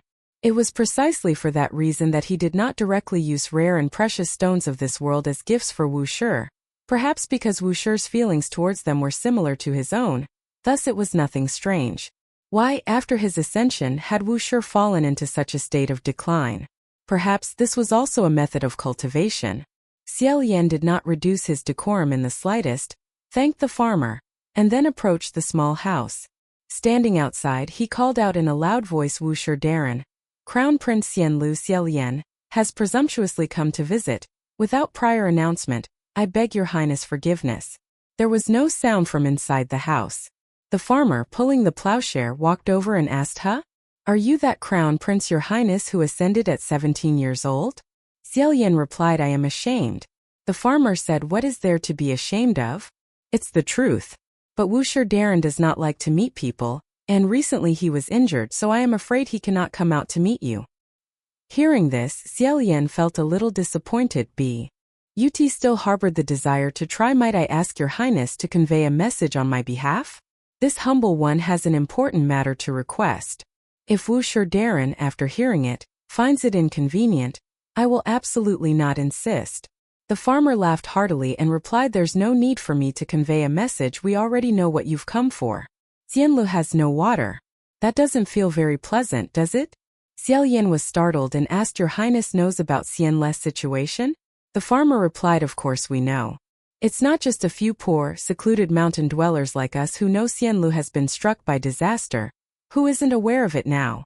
Your own affairs you yourself may not fully comprehend, but others stare at you all day, understanding even more clearly than yourself, and perhaps even secretly rejoicing in their hearts. You've come to ask Wu Shi to lend you a spiritual artifact for disaster relief, haven't you?" Exposed by the farmer, only then did Xie Lian realize that the heavenly officials of the upper court were not coincidentally absent, but had already too clearly understood his purpose for seeking them, and had deliberately closed their doors, refusing to receive him, or had left early to avoid him, not wanting to get involved in this troublesome affair. Xie Lian sighed, thinking to himself, could it be that, from the very beginning, I should have visited each of the great temples in turn, so that meeting them later would be easier to reso. LV? Thinking of this, he felt a little dejected. He said softly, "It is indeed so. If Wu Darren finds it inconvenient, this humble one will absolutely not pester." The farmer asked again, "Why would you not pester? Is it pride? This is a great matter of life and death for the people of your nation. Shouldn't you cling like a leech? You can't even bear to humble yourself a little? Young people cannot be so lacking in patience." This might be difficult to hear, but Wu Darren helping you is out of goodwill, not helping you is fulfilling his duty. Lending to you is out of a good mood. If he doesn't lend to you, you must not complain later. Xie Lian clearly knew that everything he said was reasonable, but now, already overwhelmed with difficulties and furthermore with such an unfriendly tone, a trace of irritation welled up within him. He raised his head, his face stern, and said, "I understand everything you've said, and I will absolutely not complain behind anyone's back. Why do you need to interpret me in such a way? I said I would not pester simply because I did not want to waste effort and furthermore make Wu Darren uncomfortable. If Wu Darren does not feel uncomfortable, and if I only need to pester to borrow the spiritual artifact, then tell me to offer up 8,000 Taoist temples with cupped hands, or kneel and kowtow to you 100 times, what would be difficult about that?" The farmer laughed heartily. "Are you angry? Such a childish temper. Catch this. As soon as he farmer threw it, Xie Lian raised his hand and caught a green bamboo hat, which was precisely the one the farmer had initially worn on his back. Xie Lian asked, "This is?" The farmer replied, "It's the thing you want to borrow. Before you arrived, Wu Darren already told me to give it to you. Use it carefully. If you break it, we will not forgive you." Xie Lian's eyes widened and he asked why? The farmer replied, "I already said why, didn't I? Lending it to you is because my mood is good. Other divine officials don't lend to you, but Wu Darren just wants to lend it to you. Wu Darren just does whatever Husha wants to do." Talin kept saying, "Thank you. Thank you." The farmer again spoke, "You also don't be happy too soon, Tai Tu Dien Ha. Although Wu Darren ascended longer than you, his followers are not as many as yours. His spiritual power is also far inferior to yours. Furthermore, Husha is still injured. Apart from lending you this item, for the remaining matters, you can only rely on yourself. Far water cannot extinguish nearby fire. The Vusu's hat can only move rain. It cannot create water. Your Tian lacks water is not enough to use. You can only go borrow from other nations, but it's not certain that other nations will be willing. Only Vusu's water, abundant year-round, has a surplus. However, with long mountains and distant waters, each time it is used, it will consume a large amount of your spiritual power. No matter how much more spiritual power you have, there will also be a time when it runs out. Talin understood very clearly how difficult it was for someone with no relation to lend their spiritual weapon. He bowed very low, calling out towards the thatched house. Wu Darren is willing to extend a helping hand. This humble one is infinitely grateful. This great kindness cannot be fully thanked by words later. If there is anything I can help with, please Wu Darren, just command me. Farewell. Having borrowed the spiritual weapon, Talin immediately sought a river and lake in the south, used the Vusu's hat to collect a large amount of water from the lake, traversed 1,000 li, returned to Vinan in Tian Lac, found the most severely drought-stricken village, Lang Nilon, and stood on the clouds to flip the hat over. Immediately, from the sky poured down a drizzling rain. Talin jumped off the cloud, both feet touching the ground. The villagers who were half dead could not believe it. Some rushed out the door to bathe in the rain. Dancing and cheering, some hurriedly carried large and small basins from inside the house, used for washing faces and feet, out to collect the rain. Seeing this, Talin sighed with relief. Only then did he smile. At this moment, he suddenly heard a call echoing from afar, Tai Tu Dien Ha. He turned his head, only to see Mu Qing with half his face gloomy, circling out from behind a tree. Seeing Mu Qing's bad complexion, Talin immediately knew something was wrong, so he asked, "What's wrong? What has happened?" Volume 2 Chapter 75 Closing the City Gates. Vin An's lifeline severed. Mu Qing said, "Dien Ha, why have you been gone for so many days?" Talin was stunned. "Have I been gone for so long?" Coming and going, ascending to the sky and descending to the earth, collecting water from the lake, treading clouds to make rain, without distinguishing day and night, had long since consumed a great deal of time, but he had not perceived it at all. Mu Qing said, "It has been many days. The prayers of the followers at the Tai Tus temple have piled up like mountains. At this moment, Ta Lin noticed the drizzle gradually weakening, so he stretched out his hand and said, "Didn't I instruct, telling you all to quickly resolve the important matters?" Mu Qing replied, "What could be resolved? Of course we have already resolved completely, but there are still many prayers that we are not qualified to handle by overstepping our authority. That's why previously I told Dian Ha not to delay for too long, to quickly return." Mu Qing finished speaking and the rain also stopped. The duration of this rain was even shorter than Ta Lin's imagination. His heart couldn't help but feel heavy. The dark clouds in the sky gradually dispersed, slowly falling into the green bamboo hat. Ta Lin extended both hands to catch it, and said, "But look at this situation. I also cannot split myself." Mu Qing frowned. "Dian Ha, have you borrowed the spiritual weapon of Wusu? Where did this water come from?" Ta Lin said, "Wusu's water in the south." Mu Qing asked, "So far? How much spiritual power does one transfer like this cost you? Furthermore, the scope of each rainfall is very small, and it doesn't last for long. If you keep wasting it like this, how will you be able to cope with the prayers of the followers in the Tai Tus temple?" No need for Mu Qing to say it, Ta Lin also understood clearly. He was a martial god. The followers in the Tai Tus temple were the foundation for establishing the temple and the source of his spiritual power. This action was no different from abandoning the foundation to pursue something else. If he were to make a mistake, he feared that both sides would be left unmanaged, but apart from doing so, what other way was there? Ta Lin said, "I know. But at this rate, if Vinan erupts in riots, sooner or later it will spread to the Tai Tus temple." Mu Qing again said, "It's about to erupt." Ta Lin was startled. "What?" After hearing Mu Qing's announcement, Ta Lin immediately returned to the imperial city of Tian Lac. Arriving at the Nvo Road, he just happened to encounter a group of fully armed imperial soldiers, holding sharp weapons, escorting a crowd of men wearing kangs and shackles, dressed in ragged clothes, walking towards them. The common people stood packed on both sides of the road. Everyone's expression was both agitated and resentful. Feng Xian held a drawn black bow in his hand, arrayed in a formation ready to meet an enemy, seemingly Guer. Ding against riots from the common people on both sides. Ta Lin shouted, "Feng Xian, who are these people being escorted? What crime did they commit? Where are they being taken?" Hearing Ta Lin's voice, Feng Xian quickly stepped forward and said, "Dian Ha, these people are all from Vinan." This line of men, every one of them was tall and thin, their skin color slightly darkened, numbering around several dozens of people. Behind the group of soldiers escorting them were also a few elderly people, along with some women and children whose faces were full of panic. Ta Lin asked, "Are those behind also all people from Vinan?" Mu Qing replied, "Yes." It turned out that for the past few months, Yangon had been afflicted by a great drought, and the people who had previously settled in Yangon had successively fled east as refugees.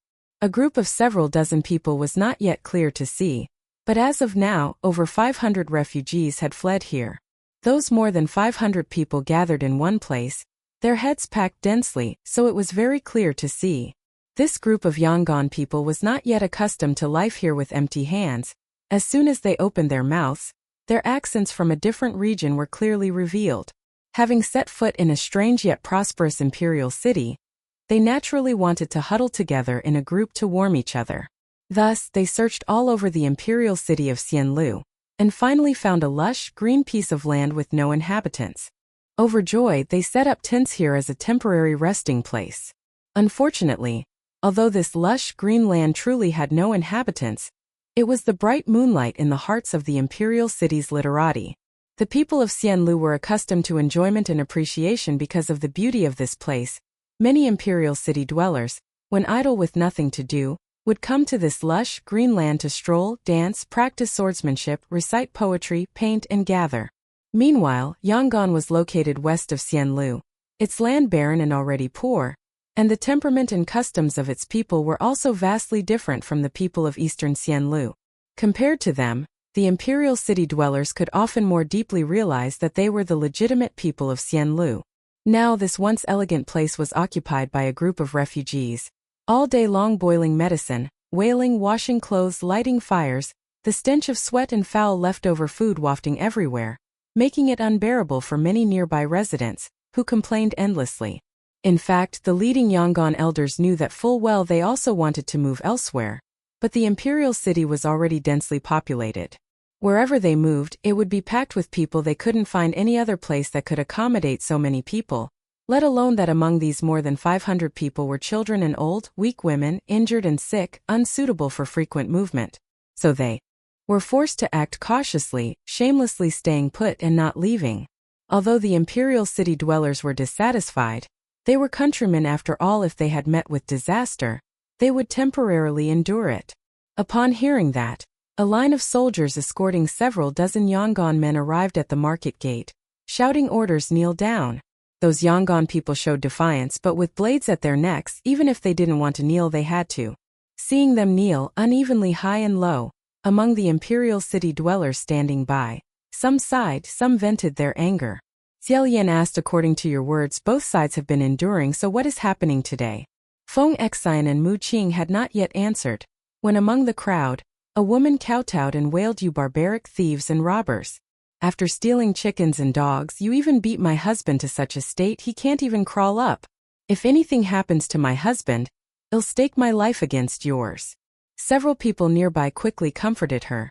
Some even scolded people who abandon their homes and leave their homeland to another's territory, yet don't know how to keep to their place and obey custom. Exactly, coming to someone else's home without any courtesy, and even stealing things. A young man wearing a kang lost his composure and argued from the start, "We said it wasn't us who stole. The ones who struck first weren't us either. Not to mention people on our side were also injured." An old man shouted for him to stop. "Don't speak anymore." That young man angrily shut his mouth. Feng Xian said someone in the imperial city lost a dog, because previously some Yangon children too hungry stole and cooked someone's duck. So this time it's also suspected that a Yangon person took it to roast and eat. So they ran over to their side to ask, and after a single disagreement they started fighting. Xie Lian merely felt it was incomprehensible only because of a dog, to make such a big fuss, and arrest so many people? Feng Xian replied yes, precisely because of a dog they made such a fuss.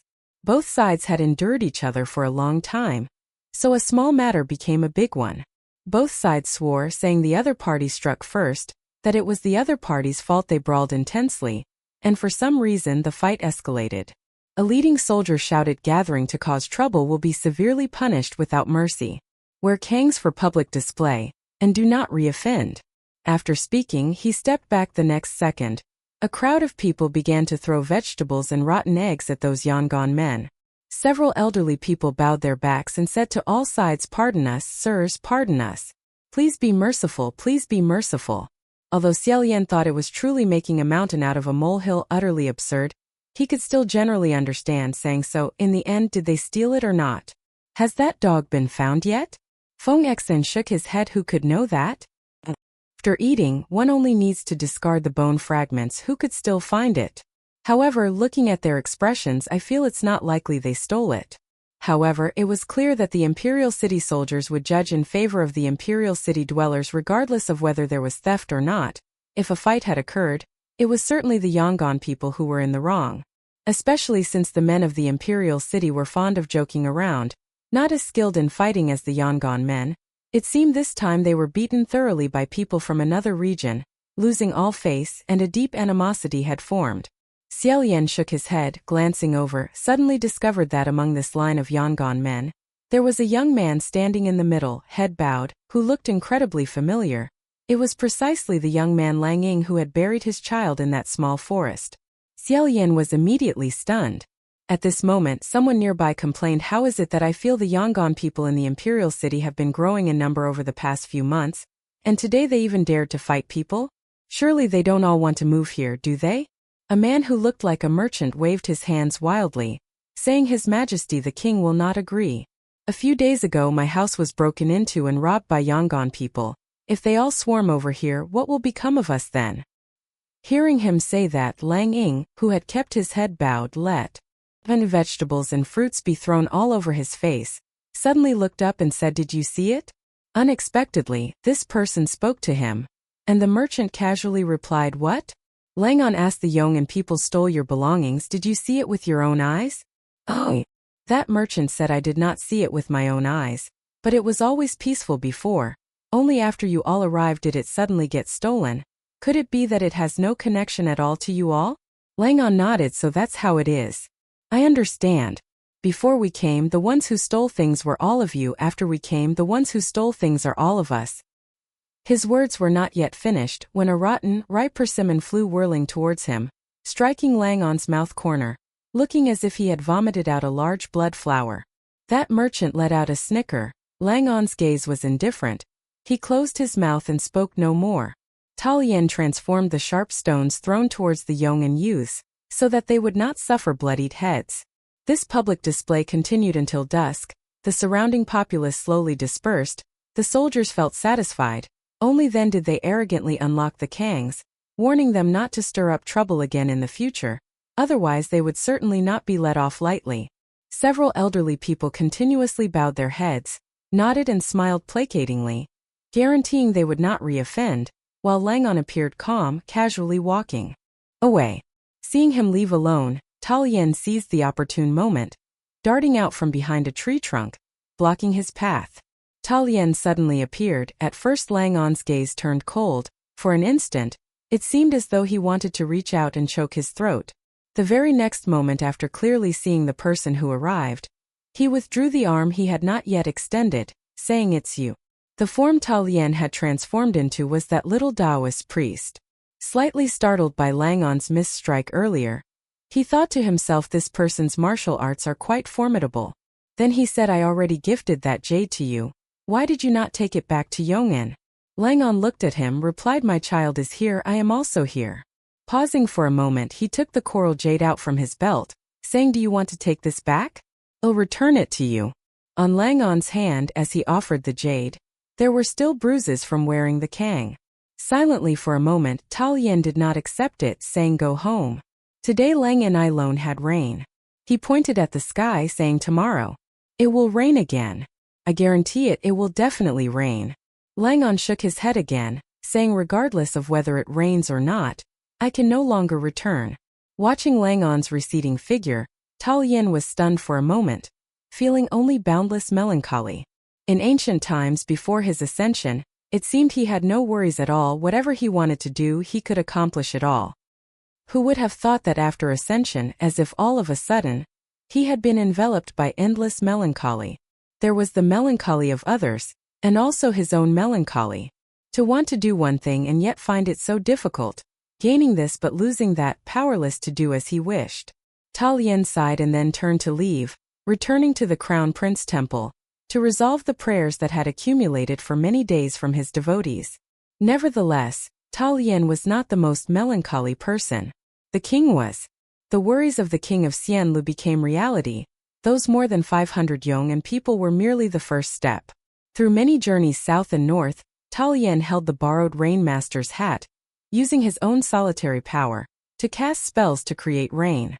Each time creating rain required at least 5 or 6 days and a large amount of spiritual power. If it were not for him, it is truly feared that no one else could endure such a frantic, rushing about type of effort. Of course, except for Jun Wu. But the territory governed by the martial god Great Emperor was much vaster than his. The devotees and lands requiring the expenditure of spiritual energy were also more numerous than a single Xianlu. How could Lian go and ask Jun Wu to trouble himself over this matter? What's more, one time could only water a small portion of Yong'an's land, and it would not last long, though there was some relief it could not fundamentally solve the problem. Therefore, a month later, the Yong'an people officially began to form groups and migrate eastward. Initially, it was a group of a few dozen people. Now it was several hundred people, several thousand people, countless in number, converging like a river. After another month passed, the king of Xianlu issued a decree in view of the continuous conflicts and incessant brawls of these past few months. In order to maintain security within the imperial city, starting from today, the Yong'an people wandering within the royal capital of Xianlu must all withdraw from the imperial city. Each person would be given a certain amount of travel expenses to temporarily settle in other towns and cities. Right before the bustling stream of Yong'an people heading eastward, the main gate of Xianlu Imperial City was closed. Thank you for tuning into Eastern Romance Tales. Please like, share, and follow to support my work. It truly motivates me to bring you more stories.